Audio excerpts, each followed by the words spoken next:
Hare Krishna, Hare Krishna, Krishna Krishna, Hare Hare, Hare Ram, Ram Ram, Hare Krishna, Hare Krishna, Krishna Krishna, Hare Ram. ओम अज्ञानतिमिरान्धस्य ज्ञानाञ्जनशलाकया चक्षुरुन्मीलितं येन तस्मै श्रीगुरुवे नमः। नमो विष्णुपादाय कृष्णप्रेष्ठाय भूतले श्रीमते भक्तिवेदान्तस्वामिनिति नामिने। नमस्ते सरस्वते देवे गौरवाणी प्रचारिणे निर्विशेषशून्यवादी पाश्चात्यदेशधारिणे। जय श्री कृष्ण चैतन्य प्रभु नित्यानंद श्री अद्वैतवताधर श्रीवासादि गौर भक्त वृंद। हरे कृष्णा कृष्णा कृष्णा हरे हरे, हरे राम राम राम हरे हरे, हरे कृष्णा कृष्णा कृष्णा हरे हरे, हरे राम राम राम हरे हरे, हरे कृष्णा कृष्णा कृष्णा हरे हरे, हरे राम राम राम हरे हरे, ഹരേ കൃഷ്ണ. ശ്രീ രാധാഗോവിന്ദ് ടെമ്പിൾ ഇസ്കോൺ മാംഗ്ലൂരിന്റെ ഭക്തി സദാചാർ ക്ലാസ്സിലേക്ക് എല്ലാവർക്കും സ്വാഗതം. ഇപ്പൊ ഭക്തി സദാചാർ ക്ലാസ്സിൽ നമ്മള് ഒരുപാട് പ്രാർത്ഥനകൾ കണ്ടു അല്ലെ. പ്രാർത്ഥനകളിൽ നമ്മൾ ഇന്ന് മുതൽ കാണാൻ പോകുന്നത് പ്രഹ്ലാദ മഹാരാജാവിന്റെ പ്രാർത്ഥനകളാണ്. ഈ പ്രഹ്ലാദന്റെ പ്രാർത്ഥനകൾ, പ്രഹ്ലാദ നരസിംഹദേവന്റെ ലീലയൊക്കെ നടക്കുന്നത് 7ാമത്തെ സ്കന്ധം, ശ്രീമദ് ഭാഗവതത്തിലെ 7ാമത്തെ സ്കന്ധത്തിലാണ്. അപ്പൊ 7ാമത്തെ സ്കന്ധത്തില് 9ാമത്തെ അധ്യായത്തില് 8 മുതൽ 50 വരെയുള്ള ശ്ലോകങ്ങളാണ് പ്രഹ്ലാദ രാജാവിന്റെ പ്രാർത്ഥനകൾ. അപ്പോ ഇവിടെ പ്രഹ്ലാദൻ എന്തുകൊണ്ടാണ് പ്രാർത്ഥനകൾ അർപ്പിക്കുന്നത് നമുക്കറിയാം. നരസിംഹദേവന്റെ ലീലകളെല്ലാം നമുക്ക് നന്നായിട്ട് അറിയുന്നതാണ്. അപ്പോ ഇവിടെ നരസിംഹദേവൻ ഹിരണ്യകശിപുവിനെ വധിച്ചതിന് ശേഷവും അദ്ദേഹത്തിന്റെ ദേഷ്യം മാറിയിട്ടില്ല. അദ്ദേഹം വീണ്ടും എല്ലാരെയും കൊന്ന് നരസിംഹന്മാരെല്ലാം മരിച്ചിട്ട് പോലും അദ്ദേഹത്തിന്റെ ദേഷ്യം നിന്നില്ല. അപ്പൊ മറ്റ് ദേവീദേവന്മാര്, ബ്രഹ്മാവ്, അവരെല്ലാം ചെന്നിട്ടും അദ്ദേഹത്തിന്റെ ക്രോധത്തിനെ ശമിപ്പിക്കാൻ സാധിച്ചില്ല. ലക്ഷ്മി ദേവിക്ക് പോലും സാധിച്ചില്ല. ലക്ഷ്മി ദേവി നാരായണന്റെ കൂടെ എപ്പോഴും ഉള്ളതാണ്. ആ ലക്ഷ്മി ദേവി പോലും നരസിംഹദേവന്റെ അടുത്ത് പോകാൻ ധൈര്യപ്പെട്ടില്ല. അപ്പം ബ്രഹ്മാവ് പ്രഹ്ലാദന്റെ അടുത്ത് പറയും, പ്രഹ്ലാദ് മഹാരാജാവിന്റെ അടുത്ത് പറയും, നീ മുമ്പോട്ട് പോയിട്ട് ഭഗവാനെ നരസിംഹദേവന്റെ ഈ ക്രോധത്തെ ശമിപ്പിക്കാനായിട്ട് ബ്രഹ്മാവ് പ്രഹ്ലാദനോട് നിർദ്ദേശിക്കും. അങ്ങനെ പ്രഹ്ലാദൻ വളരെ കോൺഫിഡന്റ് ആയിട്ടാണ്, ഒരു പേടിയുമില്ലാതെ, കാരണം നരസിംഹദേവന്റെ രൂപം കണ്ടാൽ അത്രയും ഭയാനകമായിട്ടുള്ള രൂപമാണ്. ആ രൂപം കൂടാതെ കുടൽമാലയും ധരിച്ച് തന്റെ പിതാവിനെ വധിച്ച് ആ ചോരയുമായിട്ട് നിൽക്കുകയാണ്. ആ ഒരു രൂപം കണ്ടിട്ട് പോലും ഒരു പേടിയുമില്ലാതെ ധൈര്യത്തോടു കൂടി നരസിംഹദേവന്റെ അടുത്തേക്ക് പ്രഹ്ലാദൻ ചെല്ലുകയാണ്. അപ്പം പ്രഹ്ലാദൻ ചെന്ന് നരസിംഹദേവൻ അവിടെ ഹിരണ്യകശിപുവിന്റെ സിംഹാസനത്തിലാണ് ഇരിക്കുന്നത്. ആ സിംഹാസനത്തിലേക്ക് അദ്ദേഹം നടന്നു ചെന്ന് ഉടനെ കാൽപാദങ്ങളിൽ ശരണം പ്രാപിക്കുകയാണ് ചെയ്തത്. നമസ്കരിക്കുന്നു. അപ്പൊ ആ നമസ്കരിക്കുമ്പോ നരസിംഹദേവൻ പ്രഹ്ലാദനെ വാരിപ്പുണർന്ന് തന്റെ അടിയിലേക്ക് നിർത്തി കൈകൾ കൊണ്ട് പ്രഹ്ലാദന്റെ തലയിൽ തൊടുകയാണ്. അപ്പൊ നമുക്ക് ഈ പിക്ചറിൽ കാണാം, പ്രഹ്ലാദന്റെ തലയിലും നരസിംഹദേവൻ തൊട്ട് ആശീർവാദം കൊടുക്കുന്നു.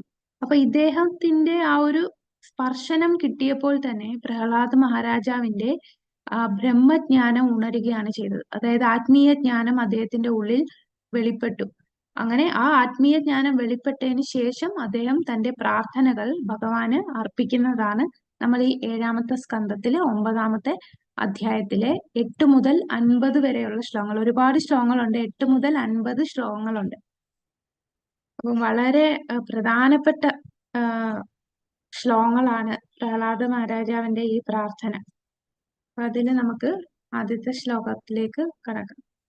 ഓം നമോ ഭഗവതേ വാസുദേവായ, ഓം നമോ ഭഗവതേ വാസുദേവായ, ഓം നമോ ഭഗവതേ വാസുദേവായ. നാരായണം നമസ്കൃത്യ നരം ചൈവ നരോത്തമം ദേവീം സരസ്വതീം വ്യാസം തതോ ജയമുദീരയേത്. നഷ്ടപ്രായേഷു ഭദ്രേഷു നിത്യം ഭാഗവത സേവയാ ഭഗവതേ ഉത്തമ ശ്ലോകേ ഭക്തിർഭവതി നൈഷ്ഠികി.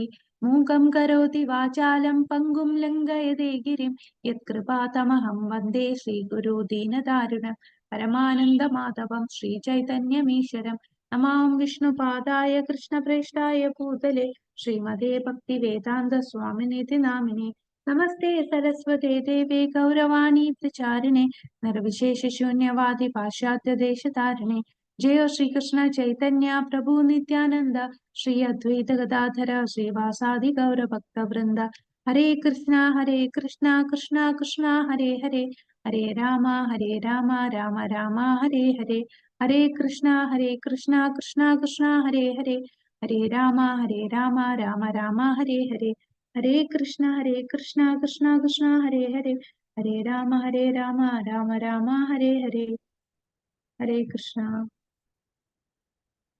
നമുക്ക് ആദ്യത്തെ ശ്ലോകം നോക്കാം. ഓം നമോ ഭഗവതേ വാസുദേവായ. ഓം നമോ ഭഗവതേ വാസുദേവായ. ഓം നമോ ഭഗവതേ വാസുദേവായ.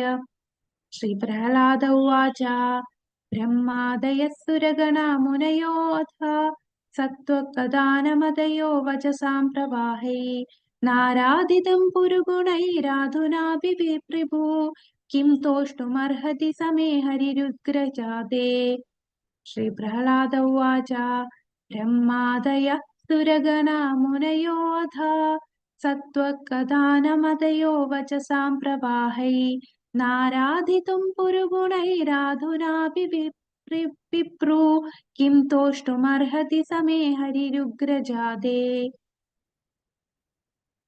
ഹരേ കൃഷ്ണ. വിവർത്തനം വായിക്കാൻ താല്പര്യമുള്ളവരെല്ലാരും ഹാൻഡ് റൈസ് ചെയ്തോളൂ. നമുക്ക് അൺമ്യൂട്ട് ചെയ്തിട്ട് ഇത് വായിക്കാം. ഹരേ കൃഷ്ണ. വത്സല മാതാജി വായിച്ചു. ഹരേ കൃഷ്ണ. കൃഷ്ണ മാതാജി. വിവർത്തനം. പ്രഹ്ലാദ മഹാരാജാവ് പ്രാർത്ഥിച്ചു, അസുരന്മാരുടെ കുടുംബത്തിൽ ജനിച്ച എനിക്ക് ഭഗവാനെ സംതൃപ്തനാക്കുന്നത് ഉചിതമായ പ്രാർത്ഥനകൾ സമർപ്പിക്കാൻ എങ്ങനെയാണ് കഴിയുക?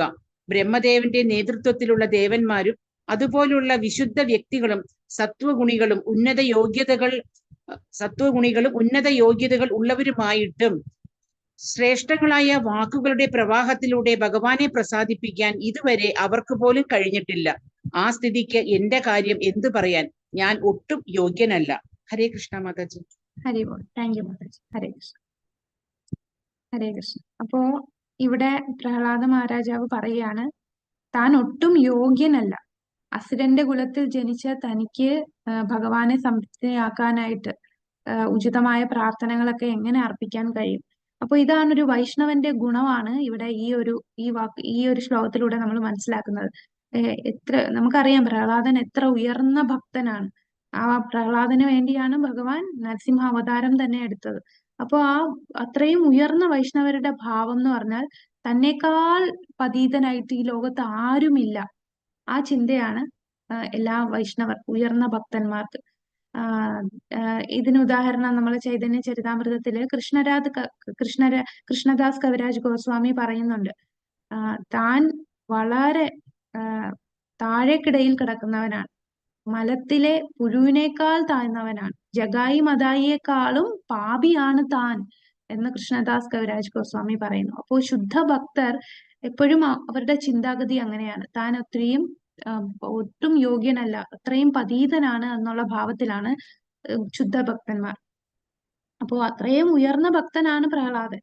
എന്നിട്ട് പോലും അദ്ദേഹം എന്താണ് പറയുന്നത്? എനിക്ക് ഒരു യോഗ്യതയും ഇല്ല, അങ്ങേക്ക് പ്രാർത്ഥനകൾ അർപ്പിക്കാനായിട്ട് ഒരു യോഗ്യതയും ഇല്ലാത്തവനാണ്. അപ്പോ നമുക്ക് ചൈതന്യ മഹാപ്രഭു പറഞ്ഞിട്ടുണ്ട് അല്ലെ, ശിഷ്ടാഷ്ടകത്തിലെ ഒരു ശ്ലോകം പറയുന്നുണ്ട്, തൃണാദപി സുനീചേന തരൂരപി സഹിഷ്ണുന അമാനിന മാനദേന കീർത്തനീയ സദാഹരി. അപ്പൊ അവിടെ എന്താണ് പറയുന്നത്? നമ്മൾ നാമം ജപിക്കുന്നത് ഏത് ഭാവത്തിലായിരിക്കണം? നമ്മളുടെ മനസ്സിൽ എപ്പോഴും നമ്മള് തൃണത്തേക്കാൾ, പുല്ലിനേക്കാൾ താഴ്ന്നവനാണ്, സഹിഷ്ണുത, മരത്തിനേക്കാൾ സഹനശക്തി ഉള്ളവരായിരിക്കാം. നമുക്ക് അഹങ്കാരം ഉണ്ടാവാൻ പാടില്ല മനസ്സിൽ. എല്ലാരോടും ബഹുമാനം കൊടുക്കും, നമ്മൾ ഒരു ബഹുമാനവും അർഹിക്കാതെ. അത്രയും താഴ്ന്നതാന്നുള്ള ചിന്ത, ആ ചിന്തയോടുകൂടി നമ്മൾ നിരന്തരം നാമം ജപിക്കണം. അങ്ങനെ നാമം ജപിക്കുമ്പോഴേ നമുക്ക് ആത്മസാക്ഷാത്കാരം ലഭിക്കൂ. ഞാൻ വലിയവനാണ്, എന്നെ കഴിഞ്ഞ ആരും ഇല്ല. ഇപ്പൊ കനിഷ്ഠ അധികാരി എന്ന് പറയുമ്പോ ഞാൻ വലിയ ഭക്തനാണ് എന്നൊരു ഭാവം വരും. പക്ഷേ ശുദ്ധ ഭക്തരുടെ ചിന്ത എന്താണ്? ഞാൻ വെറും താഴ്ന്ന പതീതനായിട്ടുള്ള എന്നേക്കാൾ ഇതനായിട്ട് വേറെ ആരുമില്ല, അത്രയും താഴ്ന്നവനാണെന്ന് തോന്നും. അപ്പൊ അത് ഭക്തിയിൽ ഉയരുമ്പോ നമ്മൾ അത്രയും ഹമ്പിൾ ആയി മാറും. അതാണ് ഭക്തിയിൽ ഉയർന്നു എന്നുള്ള ഒരു സിംറ്റം ആണ് നമ്മള് അത്രയും വിനീതനായി മാറുന്നത്. ഹരേ കൃഷ്ണ. നമുക്കിനി അടുത്ത ശ്ലോകം നോക്കാം. ഓം നമോ ഭഗവതേ വാസുദേവായ. മന്യേധനാഭിജനരൂപതപശ്രുതൗജ സ്തേജ പ്രഭാവബല പൗരുഷ ബുദ്ധിയോഗാഃ നാരാധനായ ഹി ഭവന്തി പരസ്യ പുംസോ ഭക്ത്യാ തുതോഷ ഭഗവാൻ ഗജയൂഥപായ. മന്യേധനാഭിജനരൂപതപശ്രുതൗജ തേജ പ്രഭാവബല പൗരുഷ ബുദ്ധിയോഗാ നാരാധനായ ഹി ഭവന്തി പരസ്യ പുംസോ ഭക്ത്യാ തുതോഷ ഭഗവാൻ ഗജയൂഥപായ. ഹരേ കൃഷ്ണ. പങ്കജാക്ഷി മാതാജി വിവർത്തനം വായിച്ചു. ഹരേ കൃഷ്ണ മാതാജി. വിവർത്തനം. പ്രഹ്ലാദ് മഹാരാജ് തുടർന്നു. ഒരുവന് സമ്പത്ത്, കുലീന കുടുംബം, സൗന്ദര്യം, തപസ്, വിദ്യാഭ്യാസം, ഇന്ദ്രിയ വൈരാഗ്യം, തേജസ്, സ്വാധീനം, കായിക ശക്തി, ശുഷ്കാന്തി, ബുദ്ധി, നിഗൂഢയോഗ ശക്തി എന്നിവകളെല്ലാം ഉണ്ടായേക്കാം. പക്ഷേ ഈ യോഗ്യതകൾ കൊണ്ടൊന്നും പരമദിവ്യോത്തമ പുരുഷനായ ഭഗവാന് സംതൃപ്തനാക്കാൻ കഴിയില്ലെന്ന് ഞാൻ കരുതുന്നു. എന്നിരുന്നാലും ഒരുവന് ഭക്തിയുത സേവനത്തിലൂടെ ഭഗവാന് സംതൃപ്തനാക്കാൻ കഴിയും. ഗജേന്ദ്രൻ മാതാജിന്റെ ഇടയിൽ കുറച്ച് മേലോട്ടാണ്. ഗജേന്ദ്രൻ ഇത് ചെയ്തു, അതിനാൽ ഭഗവാൻ അവനിൽ സംതൃപ്തനായി. ഹരേ കൃഷ്ണ മാതാജി. ഹരി ഓക്കെ മാതാജി. ഹരേ കൃഷ്ണ.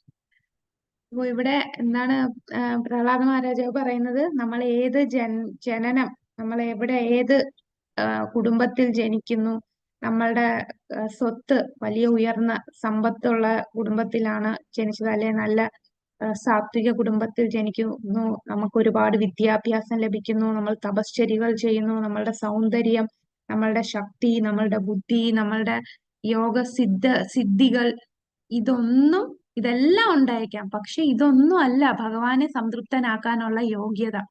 നമ്മളുടെ സൗന്ദര്യം കണ്ടോ, നമ്മളുടെ കുലീനത കണ്ടോ, അല്ലെങ്കിൽ നമ്മളുടെ സമ്പത്ത് കണ്ടോ ഒന്നുമല്ല ഭഗവാനെ തൃപ്തിപ്പെടുത്താൻ സാധിക്കില്ല. ഇവയൊന്നും ഭഗവാനെ തൃപ്തിപ്പെടുത്താൻ കഴിയില്ല. പിന്നെ എന്ത് കൊണ്ടാണ് നമ്മൾ ഭഗവാനെ തൃപ്തിപ്പെടുത്താൻ സാധിക്കുക? ഭഗവത്ഗീതയിൽ ഒരു ശ്ലോകത്തിൽ പറയുന്നുണ്ട്. എന്താണ് ആ ശ്ലോകത്തിൽ പറയുന്നത്? ഭക്തി കൊണ്ട് മാത്രമേ എന്നെ സമീപിക്കാൻ കഴിയൂ. അതേതാണ് ആ വരികൾ? ഭക്തി കൊണ്ട് മാത്രം. ഭക്തിയാ മാം അഭിജാനാതി. അതാണ് നമുക്ക് ഈ പറഞ്ഞ കാര്യങ്ങളൊക്കെ ഉണ്ടായേക്കാം. പക്ഷെ ഇതൊന്നും, ഈ ഭൗതികമായിട്ടുള്ള ഈ ഗുണങ്ങളൊന്നും ഭഗവാനെ സംതൃപ്തനാക്കില്ല. ഭഗവാനെ സംതൃപ്തനാക്കുന്ന എന്താണ്? ഭക്തിയുത സേവനം. എന്നാൽ ഒരുവന് ഭക്തിയുത സേവനത്തിലൂടെ ഭഗവാനെ സംതൃപ്തനാക്കാൻ കഴിയും. അപ്പൊ നമ്മള് ഭഗവാനെ എന്താണ് നമ്മളുടെ സേവനം കൊണ്ട് ഭഗവാനെ തൃപ്തിപ്പെടുത്തണം. നമ്മളെ സേവനം കൊണ്ട് ഭഗവാനെ തൃപ്തിപ്പെടുത്താത്തിടത്തോളം കാലം നമ്മുടെ മുമ്പിൽ ഭഗവാൻ പ്രത്യക്ഷനാവില്ല. ഭഗവാൻ ഒരിക്കലും ഭഗവാനെ നമുക്ക് മനസ്സിലാക്കി തരില്ല. ഭഗവാൻ പറയുന്നില്ലേ, നാഹം പ്രകാശ സർവസ്യ യോഗമായ സമാവൃത. അപ്പം ഞാൻ യോഗമായയാൽ മൂടപ്പെട്ടവന് ഒരിക്കലും എന്നെ അവന് മനസ്സിലാക്കാൻ സാധിക്കില്ല. അപ്പൊ നമ്മളുടെ ഭൗതികമായിട്ടുള്ള ക്വാളിഫിക്കേഷൻ കൊണ്ടോ, ഞാൻ വലിയ ബുദ്ധിമാനാണ്, ഏറ്റവും ഇന്റലിജന്റ് ആണ്, ഞാൻ ഈ സമൂഹത്തിൽ ഏറ്റവും ഉയർന്ന പൊസിഷനിൽ നിൽക്കുക, ഇതൊന്നുമല്ല ഭഗവാനെ മനസ്സിലാക്കാൻ സാധിക്കുക. ഭക്തിയുത സേവനം കൊണ്ട് മാത്രമേ, നമ്മളുടെ ഊഹാപോഹങ്ങൾ കൊണ്ടൊന്നും മനസ്സിലാക്കാൻ സാധിക്കില്ല. ഭഗവാൻ തന്നെ നമുക്ക് മനസ്സിലാക്കിച്ചു തരും. എപ്പോൾ നമ്മളുടെ സേവനം കണ്ട് ഭഗവാൻ തൃപ്തനായാൽ, നമ്മളുടെ ഭക്തിയുത സേവനത്തിൽ ഭഗവാൻ തൃപ്തനാകുമ്പോഴാണ് ഭഗവാനെ കുറിച്ച് നമുക്ക് കൂടുതൽ കൂടുതൽ മനസ്സിലാക്കാൻ സാധിക്കുന്നത്. അല്ലാതെ ഇപ്പൊ നമുക്ക് തന്നെ പ്രാക്ടിക്കലായിട്ടൊരു എക്സാമ്പിൾ പറഞ്ഞാൽ, ഒരു സാധാരണ ഒരു ഭൗതികവാദിയുടെ അടുത്ത് ഭഗവാനെ കുറിച്ച് പറഞ്ഞു നോക്കൂ. അവര് പറയും ഇതൊക്കെ ഓരോ കഥകളാണ് എന്നേ പറയത്തുള്ളൂ. അവരിതൊന്നും അക്സെപ്റ്റ് ചെയ്യില്ല. കാരണം ഭഗവാൻ അവരെ റിവീൽ ചെയ്യില്ല. അത് മനസ്സിലാക്കാനുള്ള ബുദ്ധി അവർക്ക് കൊടുക്കില്ല. കാരണം അവര് മായയിൽ അത്രയും ആവരണം ചെയ്യപ്പെട്ടിരിക്കുകയാണ്. അവര് ഭക്തിയുത സേവനം ചെയ്തു തുടങ്ങിയാൽ മാത്രമേ ചെയ്തു തുടങ്ങണമെങ്കിൽ തന്നെ നമുക്ക് ഒരുപാട് സുകൃതി വേണം. ആ സുകൃതി കിട്ടിയാൽ മാത്രമേ നമുക്ക് ഭക്തിയുത സേവനം ചെയ്യാൻ പോലും സാധിക്കൂ. അപ്പോൾ അങ്ങനെ മാത്രമേ ഭഗവാനെ മനസ്സിലാക്കാൻ സാധിക്കൂ. അല്ലാതെ ഒരു ക്വാളിഫിക്കേഷൻ കൊണ്ട്, ഈ ഭൗതികമായിട്ടുള്ള ക്വാളിഫിക്കേഷൻ കൊണ്ടൊന്നും നമുക്ക് ഭഗവാനെ മനസ്സിലാക്കാൻ സാധിക്കില്ല. ഇനി 10ാമത്തെ ശ്ലോകം. ഓം നമോ ഭഗവതേ വാസുദേവായ. വിപ്രാദുഷട്ടുന യുതാദരവിന്ദനാഭാ പാദാരവിന്ദ വിമുഖാ ച പചം വിവരിഷ്ടം മന്യേതർപ്പിതമനോ വചനേ ഹിതാർത്ഥ പ്രാണം പുനാതി സകുലം നതു ഭൂരിമാന.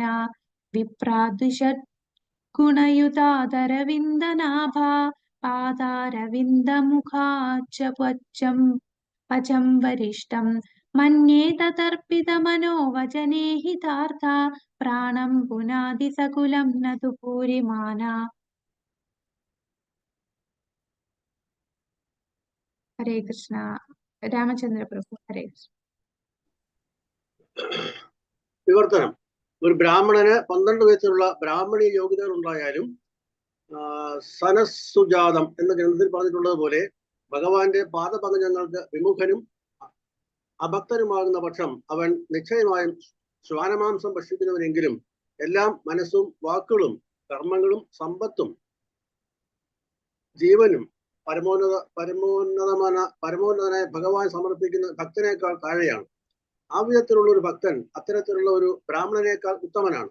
കാരണം ഭക്തൻ അവന്റെ കുടുംബത്തെ മുഴുവൻ ശുദ്ധീകരിക്കാൻ കഴിയുമ്പോൾ നിത്യാഹങ്കാരത്തിന് പദവിയിൽ കഴിയുന്ന ബ്രാഹ്മണൻ എന്ന് വിളിക്കപ്പെടുന്നത് അവനവന്റെ കുടുംബത്തെ എന്നല്ല, അവനെപ്പോലും ശുദ്ധീകരിക്കാൻ കഴിയുന്നില്ല. ഹരേ കൃഷ്ണ. ഹരേ കൃഷ്ണ. ഹരേ കൃഷ്ണ. അപ്പൊ ഇവിടെ പറയുന്നത് എന്താണ്? വലിയ ബ്രാഹ്മണനായിട്ട് 12 ഗുണങ്ങൾ ഉള്ള ബ്രാഹ്മണനായിട്ട് ജനിച്ചാൽ പോലും കർമ്മകാണ്ഡം അനുസരിച്ച് ഒരുപാട് ക്രിയകളൊക്കെ ചെയ്യുന്ന ഒരു വ്യക്തിയായിരിക്കാം. വർണ്ണാശ്രമമൊക്കെ നല്ല രീതിയിൽ ഫോളോ ചെയ്യുന്ന വ്യക്തിയായിരിക്കാം. പക്ഷേ ഭഗവാനിൽ ഭക്തി ഇല്ല എന്നുണ്ടെങ്കിൽ ഇതൊക്കെ വെറും ഒരു ജഡത്തിന് അലങ്കരിക്കുന്ന പോലെയാണ്. ഈ ക്വാളിഫിക്കേഷൻ അല്ല.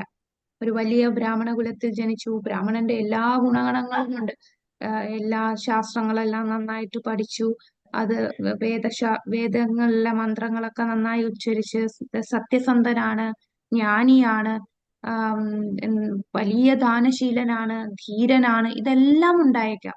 ഇങ്ങനെ 12 ഗുണങ്ങളുണ്ട്. അതിൽ വരുന്നതാണ് ജ്ഞാനി, സത്യസന്ധനായിരിക്കും, നല്ല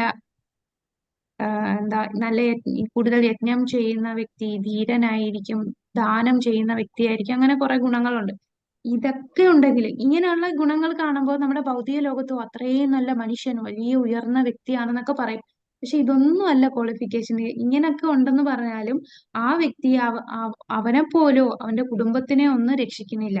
കാരണം ഹരിയുടെ ഭക്തി ഇല്ലാതെ ഇതൊക്കെ ജഡത്തിന് നമ്മൾ അലങ്കരിക്കുന്ന പോലെയാണ്. ഒരു ജഡ ശരീരത്തില് കുറെ മേക്കപ്പും ലിപ്സ്റ്റിക്കും ഒക്കെ ഇട്ട് നമ്മൾ അലങ്കരിച്ച് വെച്ചിട്ട് എന്ത് പ്രയോജനം? അതുപോലെയാണ് നമുക്ക് ഇത്രയും ഗുണഗണങ്ങൾ ഉണ്ടായത്.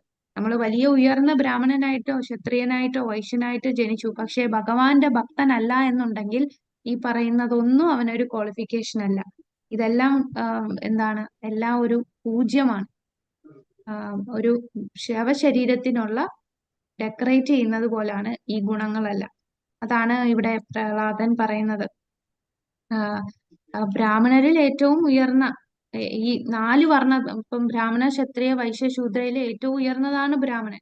വളരെ പഠിപ്പുള്ള ഒരു ബ്രാഹ്മണനാണ്. പക്ഷെ ഭക്തനല്ല എന്നുണ്ടെങ്കിൽ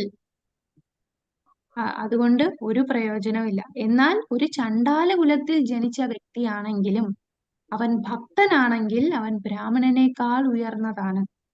അപ്പൊ ക്ഷത്രിയർ, വൈശ്യർ, ശൂദ്രർ അവരെ കുറിച്ചൊന്നും പറയണ്ടല്ലോ. ചണ്ടാളൻ എന്ന് പറഞ്ഞാൽ ശൂദ്രരേക്കാൾ താഴ്ന്ന കുലത്തിൽ വരുന്നവരാണ് ചണ്ടാളൻ.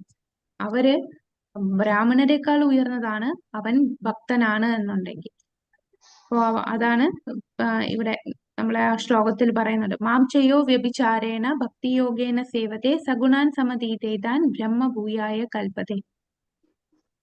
അപ്പോ ഭഗവാന്റെ ഭക്തിയുത സേവനം ചെയ്തുകൊണ്ടിരിക്കുന്ന ഒരു വ്യക്തി ഒരിക്കലും ഏത് സാഹചര്യം വന്നാലും അവൻ താഴെ പോവില്ല. അവൻ 3 ഗുണങ്ങൾക്കും ഉയർന്ന ലെവലിലേക്ക് പോകും. അതാണ് ബ്രഹ്മൻ സാക്ഷാത്കാരത്തിലേക്ക് ഉയരും. അപ്പൊ ഈ 12 ഗുണങ്ങൾ ഉണ്ടെന്ന് പറഞ്ഞിട്ടും അവന് ഒരു കാര്യമില്ല. ഇതിന് പ്രാക്ടിക്കൽ എക്സാമ്പിള് നമ്മളെ പ്രഭുപാദരുടെ കൃഷ്ണാവബോധത്തിൽ സ്പ്രെഡ് ചെയ്തത് തന്നെ. യൂറോപ്പിലും അമേരിക്കയിലും എല്ലാം ഒരുപാട് ഭക്തർ, അവരെല്ലാം ചണ്ടാലർക്ക് തുല്യരാണ്. അവർക്ക് ഒരു കൾച്ചറും ഇല്ലാതെ ജീവിതം മുന്നോട്ട് കൊണ്ടുപോകുന്ന വ്യക്തികളായിരുന്നു. അവരെ ബ്രാഹ്മണരുടെ ലെവലിലേക്ക് പ്രഭുപാദർ ഉയർത്തി. അപ്പം നമ്മൾ ഏത് കുലത്തിൽ ജനിക്കുന്നു എന്നുള്ളത് ഒരു പ്രശ്നമേ അല്ല ഭക്തിയിൽ വരാനായിട്ട്. അപ്പൊ ബ്രാഹ്മണരായിട്ട് ഉയർത്തിയപ്പോ ഇപ്പൊ പ്രഹ്ലാദൻ പറഞ്ഞ ഈ വാക്കുകൾക്ക് കറക്റ്റ് പ്രാക്ടിക്കലായിട്ട് സംഭവിച്ച കാര്യങ്ങളാണ്.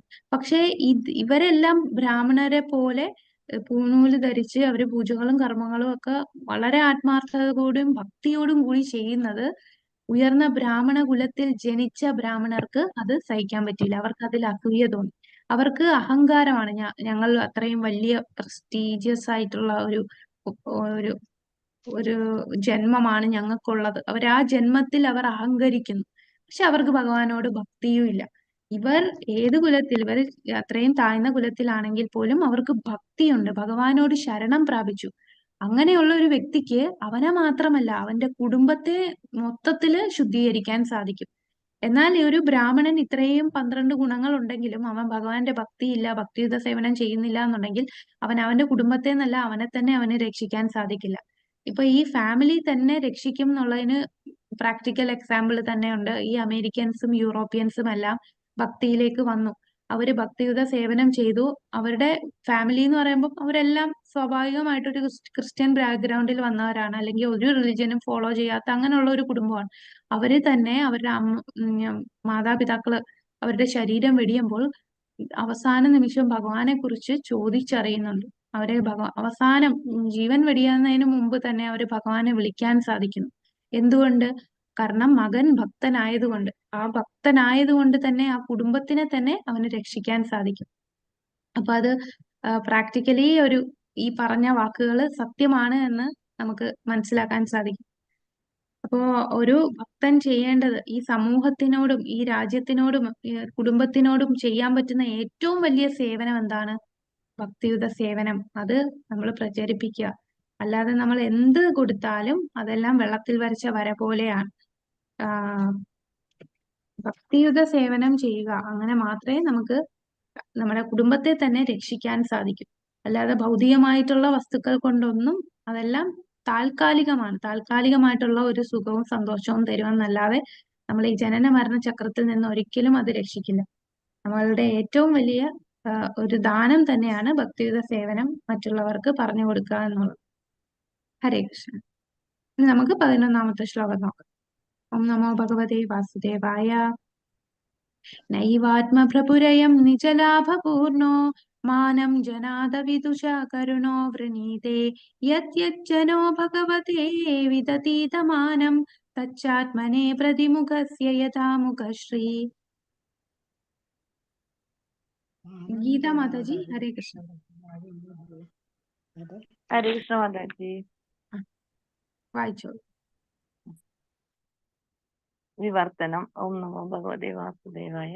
പരമദിവ്യോത്തമ പുരുഷനായ ഭഗവാൻ എല്ലായ്പ്പോഴും സ്വയം സംതൃപ്തനാണ്. ആയതിനാൽ എപ്പോഴെങ്കിലും എന്തെങ്കിലും ഭഗവാന് സമർപ്പിക്കപ്പെട്ടാൽ ആ സമർപ്പണം ഭഗവാന്റെ കാരുണ്യത്താൽ ഭക്തന്റെ പ്രയോജനത്തിനാണ്. കാരണം ഭഗവാന് ആരിൽ നിന്നും സേവനം ആവശ്യമില്ല. ഉദാഹരണത്തിന്, ഒരുവന്റെ മുഖം അലങ്കരിക്കപ്പെടുന്ന പക്ഷം കണ്ണാടിയിൽ തെളിയുന്ന അവന്റെ മുഖത്തിന്റെ പ്രതിബിംബവും അലങ്കരിക്കപ്പെട്ടതായി കാണപ്പെടും. ഹരേ കൃഷ്ണ മാതാജി. ഹരേ കൃഷ്ണ. ഹരി ബോൾ. ഓക്കെ. അപ്പോ ഇവിടെ പറയുന്ന എന്താണ്? നമ്മൾ ഒരുപാട് സേവനങ്ങൾ ചെയ്യുന്നു. ഇതെന്താണ്? ഭഗവാൻ അത് ആവശ്യം ഉണ്ടായിട്ടാണോ നമ്മൾ ഇത് ചെയ്യേണ്ടത്? ഭഗവാൻ പൂർണ്ണനാണ്. അദ്ദേഹം എപ്പോഴും സ്വയം സംതൃപ്തനാണ്. നമ്മൾ എന്തെങ്കിലും ചെയ്തിട്ട് ഭഗവാൻ ആ സംതൃപ്തി കിട്ടേണ്ട ഒരു ആവശ്യവുമില്ല. ചില ആൾക്കാർ പറയത്തില്ലേ, നിങ്ങൾ ഇതൊക്കെ ചെയ്ത് എന്തിനാണ് ക്ഷേത്രത്തിൽ ഇങ്ങനെ പൂജകളൊക്കെ ചെയ്യുന്നത്? ഭഗവാൻ അതിന്റെയൊക്കെ ആവശ്യമുണ്ടോ? ശരിക്കും പറഞ്ഞാൽ ഭഗവാൻ അതിന്റെ ആവശ്യമില്ല. പക്ഷെ എന്തിനാ നമ്മൾ ഇതൊക്കെ ചെയ്യുന്നത്? നമ്മൾ ഭക്തിയുത സേവനത്തിലെ 9 പ്രക്രിയകൾ, ശ്രവണം, കീർത്തനം, വിഷ്ണു സ്മരണം, പാദസേവനം, ഇതൊക്കെ എന്തിനാ ചെയ്യുന്നത്? ഭഗവാൻ അതൊക്കെ കേൾക്കാൻ വേണ്ടിയാണോ? ഭഗവാന് അതിന്റെയൊക്കെ ആവശ്യമുണ്ടോ? ഭഗവാൻ അതുണ്ടെങ്കിലേ ഭഗവാൻ ഹാപ്പി ആവത്തോളോ? ഇല്ല, ഭഗവാൻ സ്വയം സംതൃപ്തനാണ്. പക്ഷെ എന്തിനാ ഇതൊക്കെ ചെയ്യുന്നത്? നമ്മൾ സ്വയം ശുദ്ധീകരിക്കാൻ വേണ്ടിയാണ്. നമ്മൾ ഭഗവാനെ കുറിച്ച് കേൾക്കുകയും നമ്മളുടെ ഉള്ളില് ജന്മജന്മാന്തരങ്ങളായി അടങ്ങിയ അഴുക്കുകൾ ഇങ്ങനെ അടിഞ്ഞുകൂടിയിരിക്കുകയാണ്. അത് ശുദ്ധീകരിക്കാനായിട്ട് ഭഗവാന്റെ നാമം ജപിക്കുകയും ഭഗവാനെ കുറിച്ച് കേൾക്കുകയും ഭഗവാനെ കുറിച്ച് പറയുകയും നമ്മളുടെ മനസ്സ് നമ്മളുടെ ബുദ്ധി എല്ലാം ഭഗവാനെ കുറിച്ച് മാത്രം ചിന്തിച്ചുകൊണ്ടിരിക്കുമ്പോൾ ഭഗവാനെ സമർപ്പിക്കുമ്പോൾ നമ്മൾ സ്വയം ശുദ്ധീകരിക്കപ്പെടും. അല്ലാതെ നമ്മള് ഇത് പറഞ്ഞാലേ ഭഗവാൻ സന്തോഷമായിട്ട് ഇരിക്കുകയുള്ളൂ എന്നല്ല. ഭഗവാൻ സന്തോഷമാണ് നമ്മളിത് പറയാൻ. കാരണം നമ്മൾ ശുദ്ധീകരിക്കപ്പെടുകയല്ലേ. അപ്പൊ നമ്മളെക്കാൾ കൂടുതൽ ഭഗവാൻ ആഗ്രഹിക്കുന്നു നമ്മൾ തിരിച്ച് ഭഗവാന്റെ ധാമത്തിലേക്ക് എത്താനായിട്ട്. നമ്മൾ ശുദ്ധീകരിച്ചാലേ നമുക്ക് തിരിച്ചെത്താൻ സാധിക്കൂ. അപ്പൊ ഈ ശുദ്ധീകരണ പ്രക്രിയയാണ്. അതാണ് ഇവിടെ പറയുന്നത്. ഭഗവാൻ എല്ലായ്പ്പോഴും സ്വയം സംതൃപ്തനാണ്. അപ്പൊ ഭഗവാന് സമർപ്പിക്കപ്പെട്ടാൽ ആ സമർപ്പണം ഭഗവാന്റെ കാരുണ്യത്താൽ ഭക്തന്റെ പ്രയോജനത്തിന് വേണ്ടിയാണ്. ഭഗവാൻ ഒരു സേവനത്തിന്റെ ആവശ്യമില്ല. നമുക്ക് ആ സേവനം ചെയ്താലേ ഭഗവാൻ അവിടെ നിൽക്കാൻ പറ്റൂന്നില്ല. ഭഗവാൻ അതിന്റെ ഒന്നും ആവശ്യമില്ല. നമ്മൾ സ്വയം നമ്മളുടെ പ്രയോജനത്തിന് വേണ്ടിയാണ് ഭഗവാൻ ഇതൊക്കെ ചെയ്യാൻ പറയുന്നത്. ഭഗവാനെ നമ്മൾ പ്രകീർത്തിച്ചില്ലെങ്കിലും ഭഗവാൻ വലിയവൻ തന്നെയാണ്. നമ്മൾ വലിയവനാണ് എന്ന് പറഞ്ഞില്ലെങ്കിലും ഭഗവാനെ കീർത്തിച്ചില്ലെങ്കിലും ഭഗവാന് കീർത്തിയുള്ളവനാണ്. ഭഗവാൻ അത്രയും മംഗളകരമായിട്ടുള്ളതാണ്. പക്ഷേ നമ്മൾ ഇതൊക്കെ പറയുമ്പോ എന്താണ്? ചേതോ ദർപ്പണമാർജനം ഭവമഹാദാവാഗ്നി നിർവാപനം. ഭഗവാനെ കുറിച്ച് നിരന്തരം നമ്മൾ കേൾക്കുമ്പോ നമ്മളുടെ ഉള്ളിലെ ആ അഴുക്ക് മാർജനം ചെയ്യാണ്, വൃത്തിയാക്കുകയാണ്. നമ്മളുടെ ഈ പാപങ്ങളെല്ലാം കത്തിച്ചു കളയാണ് ചെയ്യുന്നത്. അങ്ങനെ നമ്മൾ ശുദ്ധീകരിക്കപ്പെടുകയാണ്. കാരണം നമ്മൾ ഈ ഭൗതിക ലോകത്തുള്ളതാണ്, വന്ന് പെട്ടവരാണ്. പക്ഷെ നമ്മൾ ആത്മാവാണ്. ഈ ആത്മാവ് ഭഗവാന്റെ ധാമത്തിലുള്ള ആത്മാവാണ്. അത് ഭക്തിയുത സേവനം കൃഷ്ണാവബോധം ചെയ്ത് മാത്രമേ നമ്മൾ മനസ്സിലാക്കത്തുള്ളൂ നമ്മൾ ആത്മാവാണ്. ഇപ്പൊ നമുക്ക് അറിയില്ല, നമ്മൾ എല്ലാവരും ശരീരബോധത്തിലാണ്. നമ്മളിങ്ങനെ കുറെ തിയറി ഒക്കെ കേട്ടിട്ടുണ്ടെങ്കിലും നമുക്ക് ഇതുവരെ സാക്ഷാത്കാരം ലഭിച്ചിട്ടില്ല നമ്മൾ ആത്മാവാണ് എന്നുള്ളത്. അത് കിട്ടണമെങ്കിൽ എന്താ? നിരന്തരം ഭക്തി, നമ്മള് ഭഗവാനെ കുറിച്ച് കേൾക്കണം. നമ്മൾ ഈ ഭക്തിയുത സേവനം 9 തരത്തിലുള്ള ഭക്തി ശ്രവണം, കീർത്തനം, വിഷ്ണു സ്മരണം. ആ വിഷ്ണു സ്മരണം ഭഗവാനെ കുറിച്ച് നിരന്തരം 24 മണിക്കൂറും ഭഗവാനെ സ്മരിച്ചുകൊണ്ട് ഇരിക്കണം. അപ്പോ ഭഗവാൻ എന്താണ് ഭഗവത്ഗീതയില് പറഞ്ഞിട്ടുള്ളത്? അവസാനം പറയുന്നത് എന്താണ്? എല്ലാ ധർമ്മവും ഉപേക്ഷിക്കുക, എന്നിൽ ശരണം പ്രാപിക്കുക. അപ്പൊ ഭഗവാനിൽ ശരണം പ്രാപിക്കുന്ന എന്തിനാണ്? ഭഗവാൻ എല്ലാം അങ്ങ് വേണം, എല്ലാരും എന്റെ അടുത്ത് വാ എന്നാണ് പറയുന്നത്. അതെന്ത് ചിന്താഗതിയാണ്? എന്തിനാ എല്ലാരും അങ്ങോട്ട് പോകുന്നത്? അങ്ങനൊരു ചിന്താഗതി ഭൗതികവാദികൾക്ക്, എത്തിസ്റ്റുകൾക്കൊക്കെ ചിന്തിക്കുന്നത് അങ്ങനെയാണ്. എന്തിനാ മാമേകം ശരണം വ്രജ എന്ന് പറയുന്നത്? എന്തിനാണ്? എല്ലാം സ്വന്തം സെൽഫ് സെന്റേർഡ് ആണോ? എല്ലാം എനിക്ക് എന്ന് പറയുന്നത്. പക്ഷെ അതിനല്ല. ഭഗവാൻ ഇതിന്റെ ഒന്നും ആവശ്യമില്ല. ഭഗവാൻ ഡിമാൻഡ് ചെയ്യുന്നില്ല. എന്തിനാണ്? അങ്ങനെ മാത്രമേ നമുക്ക് ശുദ്ധീകരിക്കപ്പെടാൻ സാധിക്കൂ. നമ്മളുടെ നന്മയ്ക്ക് വേണ്ടിയാണ് ഭഗവാൻ പറയുന്നത് മാമേകം ശരണം വ്രജ. അപ്പൊ എല്ലാരും ഭഗവാനെ ശരണം പ്രാപിക്കുകയാണെങ്കിൽ, എല്ലാരും കൃഷ്ണാബോധത്തിലാണെങ്കിൽ ഈ സമൂഹം തന്നെ അതിന് ഗുണകരമായിരിക്കും. സമൂഹത്തിന് തന്നെ ഗുണകരമായിരിക്കും. എന്നാൽ ഭഗവാന്റെ ഈ വാക്കുകൾ കേൾക്കാത്തവർ അവരെന്താണ്? മൂഢരാണ്. എന്താണ്? മൂഢരായിട്ടുള്ളവർ. ഭഗവാൻ പറഞ്ഞിട്ടില്ലേ 4 തരം ആൾക്കാരെ എന്റെ അടുത്ത് എന്നെ സമീപിക്കില്ല, എന്നെ ശരണം പ്രാപിക്കില്ല.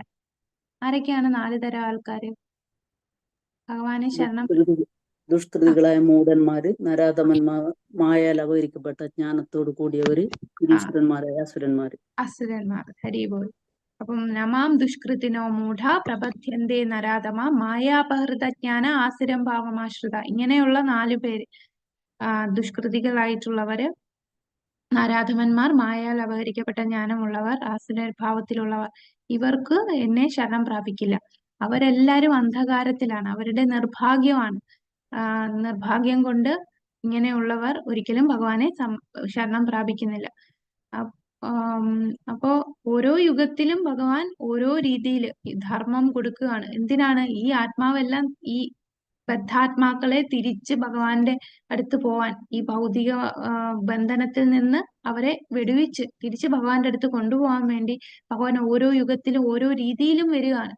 എത്ര അവതാരങ്ങൾ എടുത്തു, എത്ര ലീലകൾ ഭഗവാൻ ആടി. ഇതൊക്കെ എന്തിനാണ്? നമുക്ക് വേണ്ടിയാണ്. ഭഗവാൻ അവിടെ ലോകത്ത് സുഖമായിട്ട് ലീലകളാടി അവിടെ നിൽക്കാം. നമ്മൾ ശ്രദ്ധിക്കാതിരിക്കാം. പക്ഷെ എത്ര കാരുണ്യവാനാണ് ഭഗവാൻ. ഓരോ വട്ടവും ഓരോ രീതിയിൽ നമ്മളെ തിരിച്ചു കൊണ്ടുപോവാൻ, ഭഗവാനെ ചിന്തിപ്പിക്കാൻ, ഭഗവാന്റെ കാര്യങ്ങളൊക്കെ പറയാൻ ഓരോ ലീലകൾ കൊണ്ടുവരുവാൻ. അങ്ങനെ പറയുമ്പോൾ എന്താണ്, നമ്മൾ പയ്യെ പയ്യെ ശുദ്ധീകരിക്കുകയാണ്. അങ്ങനെ നമ്മൾ ഭക്തിയുത സേവനം ചെയ്യുകയാണ്. നമ്മളിപ്പോ ഭക്തിയുത സേവനം, നമ്മളെല്ലാവരും ഇപ്പൊ ഭക്തിയുത സേവനം ചെയ്തുകൊണ്ടിരിക്കുകയാണ്. ഭഗവാനെ കുറിച്ച് കേൾക്കുന്നു, ഭഗവാനെ കുറിച്ച് പറയുന്നു. നമ്മളപ്പം കേൾക്കുമ്പോഴെല്ലാം നമ്മൾ ഭഗവാനെ കുറിച്ച് ചിന്തിച്ചുകൊണ്ടിരിക്കും. അങ്ങനെ ചെയ്യുമ്പോൾ നമ്മളുടെ ഹൃദയം ശുദ്ധീകരിച്ചുകൊണ്ടിരിക്കുകയാണ്. അല്ലാതെ ഭഗവാന് ഒരു സേവനത്തിന്റെ ആവശ്യമില്ല. നമ്മളെ ശുദ്ധീകരിക്കാൻ വേണ്ടിയാണ് അദ്ദേഹം ഇതൊക്കെ ചെയ്യാൻ പറയുന്നത്. അതാണ് പ്രഹ്ലാദൻ പറയുന്നത്. ഭഗവാൻ എല്ലായ്പ്പോഴും സംതൃപ്തനാണ്. എപ്പോഴെങ്കിലും ഭഗവാന് സമർപ്പിക്കപ്പെട്ടാൽ ആ സമർപ്പണം ഭഗവാന്റെ കാരുണ്യത്താൽ ഭക്തന്റെ പ്രയോജനത്തിനാണ്. ഭഗവാന് ആ സേവനത്തിന്റെ ആവശ്യമില്ല എന്ന് പറയാം. ഹരേ കൃഷ്ണ. ഇനി നമുക്ക് 12ാമത്തെ ശ്ലോകം നോക്കാം. തസ്മാദഹം വിഗത വിക്ലവ ഈശ്വരസ്യ സർവാത്മനാ മഹിഗ്രണമിയതാ മനീഷം നീജോ ജയാ ഗുണവിസർഗമനുപ്രവിഷ്ട പൂയേതയേന ഹി പുമാനനുവർണിതേന. ഹരേ കൃഷ്ണ. ഇപ്പൊ ഗീതാ മാതാജി ആണോ ഇപ്പൊ വായിച്ചത്? ഗീതാ ഭരതൻ മാതാജി ഇപ്പൊ വായിച്ചതല്ലേ? അതെ മാതാജി, അതെ മാതാജി. ഹരേ കൃഷ്ണ, ഞാൻ വായിച്ചു. സീതാ മാതാജി, സീതാ പരമേശ്വരൻ. ഹരേ കൃഷ്ണ മാതാജി. ഹരേ. വിവർത്തനം ശരിക്കും കാണും.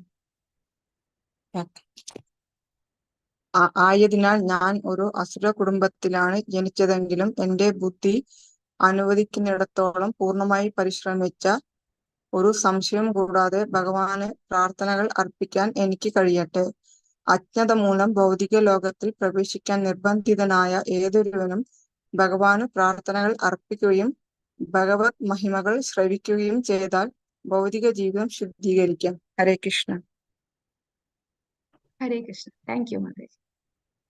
അപ്പൊ ഇവിടെ എന്താണ് പറയുന്നത്? ആയതിനാൽ ഞാനൊരു അസുഖ കുടുംബത്തിലാണ് ജനിച്ചതെങ്കിലും എന്റെ ബുദ്ധി അനുവദിക്കുന്നിടത്തോളം പൂർണ്ണമായി പരിശ്രമിച്ച ഒരു സംശയം കൂടാതെ ഭഗവാന് പ്രാർത്ഥനകൾ അർപ്പിക്കാൻ കഴിയട്ടെ. അപ്പൊ നമ്മൾ എവിടെ ജനിച്ചു എന്നുള്ളത് ഒരു പ്രശ്നമേ അല്ല. ഭക്തന ഏത് കുലത്തിൽ ജനിച്ചാലും ഏത് സാഹചര്യത്തിൽ ഉള്ള വ്യക്തിയാണെങ്കിലും അവന് ഭക്തി ചെയ്യാനുള്ള അനുവാദമുണ്ട്. അപ്പോ ഈ പറയുന്ന വലിയ കുലത്തിൽ ജനിക്കുക, സമ്പത്തുള്ളവനാവുക, നല്ല കൾച്ചറുള്ള ഒരു വീട്ടില് ജനിക്കുക, സൗന്ദര്യമുള്ളവനായിരിക്കും, ഇതൊന്നും ഒരു പ്രശ്നമേ അല്ല. ഇതൊന്നും ഒരു ക്വാളിഫിക്കേഷൻ അല്ല. എന്താണ് നമ്മളുടെ ആ ഒരു മനോഭാവം? ഭഗവാൻ വലിയവനാണ്, ഞാൻ വെറും അണുവാണ് എന്നൊരു തോന്നൽ ഉണ്ടായാൽ മാത്രം മതി. എന്റെ കടമ അത് ഭഗവാനെ മനസ്സിലാക്കി ഭഗവാന് ഭക്തിയുത സേവനം ചെയ്യുകയാണ് എന്ന് മനസ്സിലാക്കുക മാത്രമേ വേണ്ടുള്ളൂ. അല്ലാതെ നമുക്ക് എവിടെ ഏത് സാഹചര്യത്തിലാണെന്നുള്ളതൊന്നും ഭക്തിക്ക് ഒരു തടസ്സമേ അല്ല. അതാണ് ഭക്തിയാ മാം അഭിജാനാതി യാവാൻ യസ് ചാസ്മി തത്വതഃ 18ാമത്തെ അധ്യായത്തില് 55ാമത്തെ ശ്ലോകത്തിൽ പറയുന്നതാണ്. അപ്പോ നമുക്ക് ഭഗവാനെ മനസ്സിലാക്കുക എന്ന് പറഞ്ഞാൽ ഭക്തിയുത സേവനം കൊണ്ട് മാത്രമേ ഭഗവാനെ മനസ്സിലാക്കാൻ സാധിക്കുകയുള്ളൂ. അങ്ങനെ നമ്മൾ പൂർണ്ണമായിട്ട് ഭഗവാനിൽ ശരണം പ്രാപിക്കാൻ ആണെങ്കിൽ തീർച്ചയായിട്ടും നമുക്ക് ഭഗവാന്റെ ധാമത്തിലേക്ക് എത്തിച്ചേരാൻ സാധിക്കും.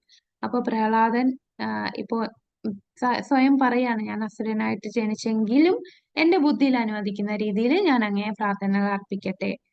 അപ്പൊ ഭൗതികമായിട്ടുള്ള ഞാൻ അസുര കുടുംബത്തിലാണെന്നുള്ളത് ഒരു പ്രശ്നമല്ല എന്ന് അദ്ദേഹം തന്നെ സ്ഥാപിക്കുന്നു. അദ്ദേഹം തന്നെ പറയുന്നു, ഭഗവാന് ഭക്തി കൊണ്ടേ ഭഗവാനെ സമീപിക്കാൻ പറ്റൂ. അപ്പൊ ഞാൻ അസുരനാണെങ്കിൽ പോലും എനിക്കൊരു ക്വാളിഫിക്കേഷൻ ഇല്ല എങ്കിൽ പോലും ഞാൻ അങ്ങേക്ക് പ്രാർത്ഥനകൾ അർപ്പിക്കുകയാണ്.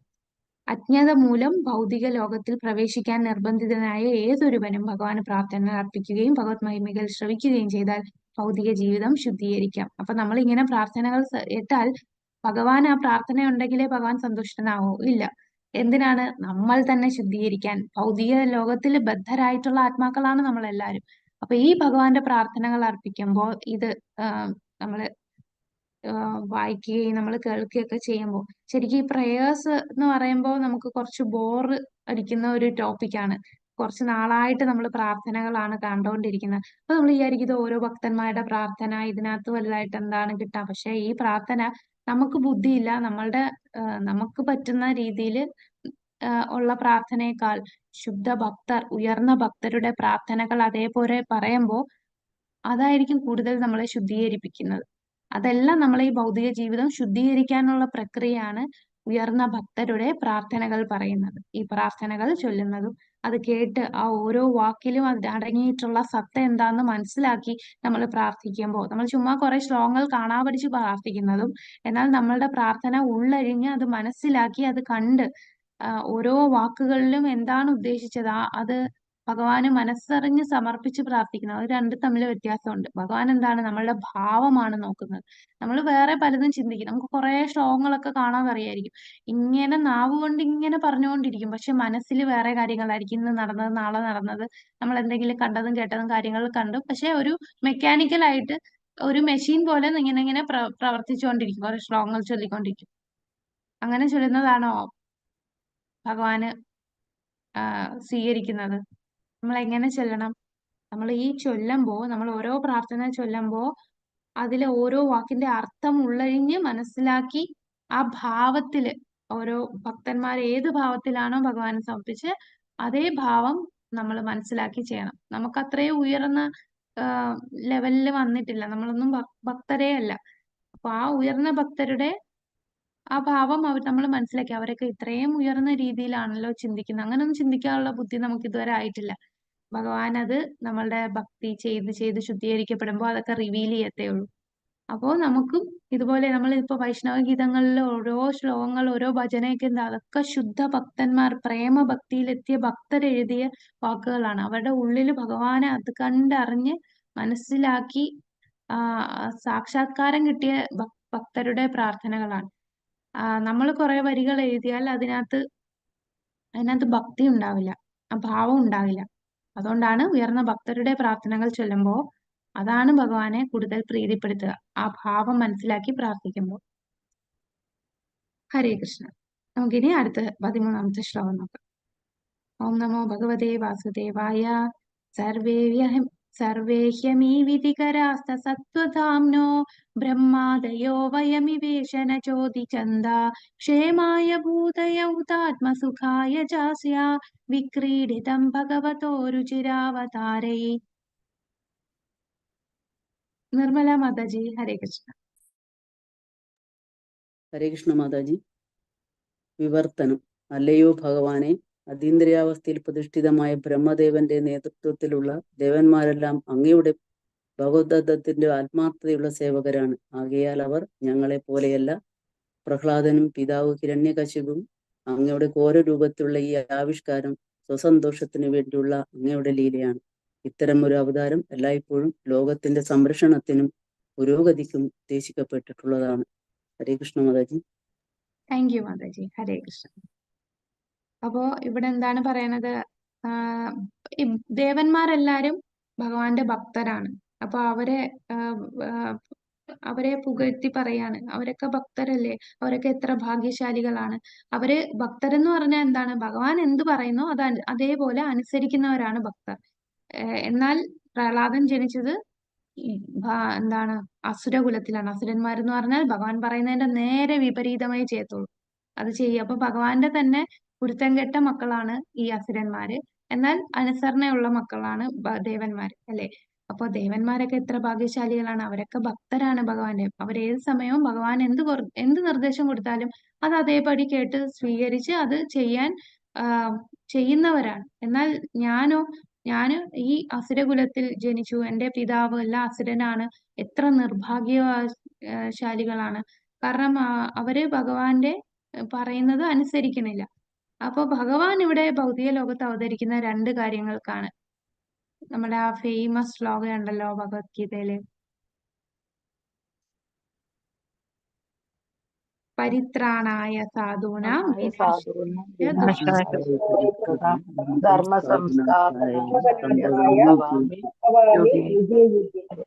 സംഭവാമി യുഗേ യുഗേ. അവിടെ 3 കാര്യങ്ങൾ പറയണം അല്ലെ? പരിത്രാണായ സാധൂനാം, ഭക്തന്മാരെ രക്ഷിക്കാനും, വിനാശായ ദുഷ്കൃതാം, അസുരന്മാരെ നിഗ്രഹിക്കാനും, ധർമ്മത്തെ പുനഃസ്ഥാപിക്കാനും. അപ്പൊ നരസിംഹദേവന്റെ അവതാരത്തിന്റെ ഉദ്ദേശം എന്തായിരുന്നു?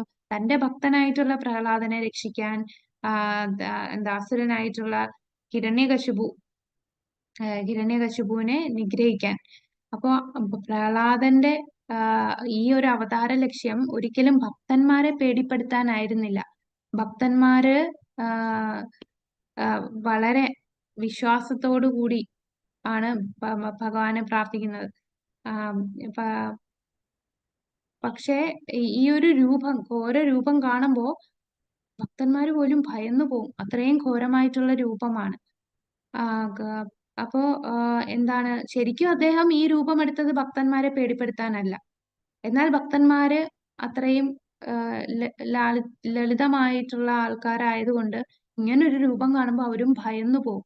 അപ്പൊ പ്രഹ്ലാദൻ ഇനി വരുന്ന പ്രാർത്ഥനയിൽ പറയുന്നു, അങ്ങയുടെ ഈ ദേഷ്യം അത് അടക്കിയാലും എന്ന് പ്രാർത്ഥിക്കുകയാണ്. കാരണം എല്ലാരും ഈ ഒരു രൂപം കാണുമ്പോൾ ഭയന്നു പോകും. ഭക്തന്മാരെ പേടിപ്പിക്കാനല്ല എങ്കിലും ഈ രൂപം കണ്ട് എല്ലാരും ഭയന്നു പോവുകയാണ്.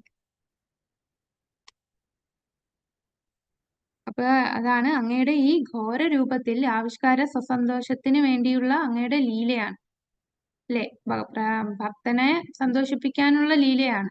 ഇത്തരം ഒരു അവതാരം എല്ലായ്പ്പോഴും ലോകത്തിന്റെ സംരക്ഷണത്തിനും പുരോഗതിക്കും ഉദ്ദേശിച്ചിട്ടുള്ളതാണ്. എന്നാലും നമുക്ക് എന്താണ്, അത് ഒരു രൂപം കാണുമ്പോൾ ലളിതരായിട്ടുള്ള ആ ഭക്തർക്ക് ഭയം തോന്നും. അതുകൊണ്ട് ഈ ഒരു രൂപത്തിന്റെ ദേഷ്യം അടക്കിയാലും, ഇത് നമുക്ക് അടുത്ത ശ്ലോകത്തില് വരുന്നുണ്ട്. ഹരേ കൃഷ്ണ. ഓം നമോ ഭഗവതേ വാസുദേവായ. യദ്യച്ഛ മന്യുമസുരശ്ച ഹതസ്ത്വയാദ്യ മോദേത സാധുരപി വൃശ്ചികം സർപ്പഹത്യ ലോകാശ നിർവൃതിമിതാ പ്രതിയന്തി സർവേ രൂപം നൃസിംഹ വിഭയായ ജനാ സ്മരന്തി. അനിത മാതാജി, ഹരേ കൃഷ്ണ.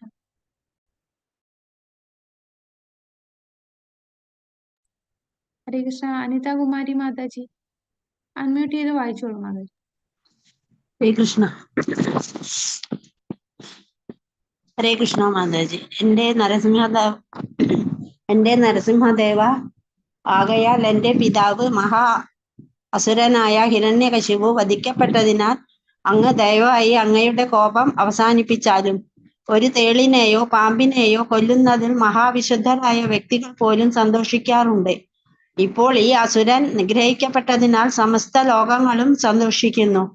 ഇപ്പോൾ അവർക്ക് അവരുടെ സന്തോഷത്തിൽ ആത്മവിശ്വാസമുണ്ട്. ഭയത്തിൽ നിന്ന് വിമുക്തരാകുന്നതിന് അവരെപ്പോഴും അവിടുത്തെ മംഗളകരമായ അവതാരത്തെ സ്മരിക്കുകയും ചെയ്യും. ഹരേ കൃഷ്ണ മാതാജി. ഹരേ കൃഷ്ണ മാതാജി. ഹരേ കൃഷ്ണ. അപ്പോ ഇവിടെ പറയുന്നത് എന്താണ്, അങ്ങയുടെ ദേഷ്യം, കോപം അവസാനിപ്പിച്ചാലും, കാരണം ഇപ്പോ എല്ലാരും സന്തോഷമാണ്. എല്ലാ സന്യാസി വര്യർക്കും എല്ലാ സാധു ജനങ്ങൾക്കും ഇപ്പൊ സന്തോഷമാണ്. കാരണം എന്താണ്, ഹിരണ്യകശിപു വധിക്കപ്പെട്ടു. ശരിക്കും ഹിരണ്യകശിപു വധിക്കപ്പെട്ടാൽ, അസുരനായ ഹിരണ്യകശിപു വധിക്കപ്പെട്ടാൽ എന്താണ്, അത് തേളിനെയും പാമ്പിനെയും കൊല്ലുന്നത് പോലെയാണ്. വിശുദ്ധരായ വ്യക്തികൾ പോലും സന്തോഷിക്കും. അപ്പൊ സാധാരണ വിശുദ്ധ ഭക്തികൾ, വലിയ ഉയർന്ന ഭക്തരെന്ന് പറഞ്ഞാൽ അവർ ഒരു ജീവജാലത്തെ പോലും കൊല്ലാൻ ആഗ്രഹിക്കുന്നില്ല. പക്ഷേ ഇങ്ങനെ ഉപദ്രവകാരികളായിട്ടുള്ള ജീവജാലങ്ങൾ, സർപ്പം, എന്താണ്, നല്ല വിഷമുള്ള ഒരു സർപ്പം അല്ലെങ്കിൽ തേള്, ഇങ്ങനെയുള്ള ജീവജാലത്തിനെ വധിക്കുന്നത് അവർക്ക് സന്തോഷം. കാരണം അവരെ ഭക്തിയെ അത് ബാധിക്കുന്നില്ല. ഇത് വന്ന് കടിച്ചാൽ അവരെ എന്താണ്, നമ്മളുടെ ജീവന് തന്നെ ദോഷകരമായിട്ടുള്ളതാണ്. അതേപോലെയാണ് ഹിരണ്യകശിപു, ജീവന് തന്നെ ദോഷകരമായിട്ടുള്ള ഒരു അത്രയുള്ള ഭരണമായിരുന്നു ഹിരണ്യകശിപു കാഴ്ചവെച്ചത്. അപ്പൊ ആ ഹിരണ്യകശിപു മരിക്കുക എന്ന് പറഞ്ഞാൽ എല്ലാവരും സന്തോഷവാന്മാരാണ്. എല്ലാ സാധുജനങ്ങളും ഇപ്പൊ സന്തോഷിച്ചിരിക്കുകയാണ്. അപ്പോ അങ്ങ് ഇനി ഇങ്ങനെ ദേഷിച്ചിരിക്കേണ്ട ആവശ്യമില്ല. അങ്ങയുടെ എപ്പോഴും നരസിംഹദേവനെ അവർക്ക് എല്ലാവർക്കും പ്രാർത്ഥിക്കാം. നമുക്ക് എന്തെങ്കിലും ആപത്ത് വരുമ്പോ, അതല്ലേ, നമുക്ക് ആപത്ത് വരുമ്പോൾ നമ്മൾ എപ്പോഴും ആദ്യം പ്രാർത്ഥിക്കുന്നത് എന്താണ്, നമ്മളിപ്പോ എവിടെയെങ്കിലും യാത്രയ്ക്ക് പോകുമ്പോഴെല്ലാം നമ്മൾ ആ നരസിംഹദേവനെയാണ് പ്രാർത്ഥിക്കുന്നത്. അപകടങ്ങളിൽ നിന്നൊക്കെ രക്ഷ നേടാനായിട്ട് നരസിംഹദേവനെയാണ് ശരണം പ്രാപിക്കുന്നത്. അപ്പൊ നരസിംഹദേവന്റെ ഈ ഒരു അവതാരം ശരിക്കും മംഗളകരമാണ്. നമുക്കെല്ലാം പ്രാർത്ഥിക്കേണ്ട ഒരു രൂപത്തിലാണ് ഭഗവാൻ വന്നിട്ടുള്ളത്. ഭക്തന്മാർക്കും സാധുജനങ്ങൾക്കുമെല്ലാം പ്രാർത്ഥിക്കുന്ന ആ ഒരു രൂപമാണ്. അങ്ങിനി ഈ ദേഷ്യത്തിൽ ഇരിക്കണ്ട. എല്ലാരും ഇപ്പോ ഹിരണ്യകശിപുവിനെ വധിച്ചപ്പോ എല്ലാരും സന്തോഷത്തിലായി. ഈ ദേഷ്യത്തെ അങ്ങേക്കിനി മാറ്റാം, ഈ കോപത്തെ അവസാനിപ്പിക്കാമെന്ന് പ്രഹ്ലാദൻ നരസിംഹദേവനോട് അപേക്ഷിക്കുന്നു. അടുത്ത ശ്ലോകം നമുക്ക് നോക്കാം. ഓം നമോ ഭഗവതേ വാസുദേവായ. नाहं बिभेम्यजिततेति भयानकास्य जिह्वार्कनेत्रभूकुटिरभसोग्रदंष्ट्रात् अन्ध्रस्रजक्षतजकेशरङ्गुकर्णा निर्ह्रादभीतभिगिधा भादरिनखाग्रात् नाहं बिभेज्यजिततेति भयानकास्य जिह्वार्कनेत्रभूकुटिरभसोग्रदंष्ट्रात् अन्ध्रस्रजक्षतजकेशरङ्गुकर्णा നിർഹ്ലാദഭീതഭിഗിഭാതരിന്നഖാഘ്രാത് ആർ ഹരേ കൃഷ്ണ. വിജയ മാതാജി വായിച്ചു. ഹരേ കൃഷ്ണ മാതാജി. ഉം. ഓം നമോ ഭഗവതേ വാസുദേവായ. വിവർത്തനം. ആരാലും കീഴടക്കാനാവാത്ത ഭഗവാനെ, അങ്ങയുടെ ഉഗ്രമായ വായും നാക്കും സൂര്യനു തുല്യം പ്രകാശിക്കുന്ന കണ്ണുകളും ചുളിഞ്ഞ ചുരുക്കങ്ങളും തീർച്ചയായും എന്നെ ഒട്ടും തന്നെ ഭയപ്പെടുത്തുന്നില്ല. അങ്ങയുടെ കൂർത്ത മൂർച്ചയേറിയ ദംശങ്ങളും അങ്ങ് ചൂടിയിട്ടുള്ള കുടൽമാലകളും അങ്ങയുടെ രക്താഭിഷിതമായ സടയും ലോകം പോലുള്ള ഉയർന്ന കർണങ്ങളും എന്നെ ഭയപ്പെടുത്തുന്നില്ല. കൂറ്റൻ ആനകളെ പോലും നാനാ ദിക്കുകളിലേക്ക് കുറച്ചുയർത്തു മാത്രമേ. ഹരേ കൃഷ്ണ. പോലുള്ള ഉയർന്ന കർണങ്ങളും എന്നെ ഭയപ്പെടുത്തുന്നില്ല. കൂറ്റൻ ആനകളെ പോലും നാനാ ദിക്കുകളിലേക്ക് പലായനം ചെയ്യിച്ച അവിടുത്തെ ഘോരഗർജനമോ ശത്രുവിധത്തിലുള്ള അവിടുത്തെ നഖങ്ങളോ എന്നെ സംഭ്രാന്തരാക്കുന്നില്ല. Hare Krishna Mataji. Hare Krishna. Okay, thank you Mataji. അപ്പൊ ഇവിടെ ഭഗവാന്റെ ആ രൂപം എന്ന് പറഞ്ഞാൽ എന്താണ്?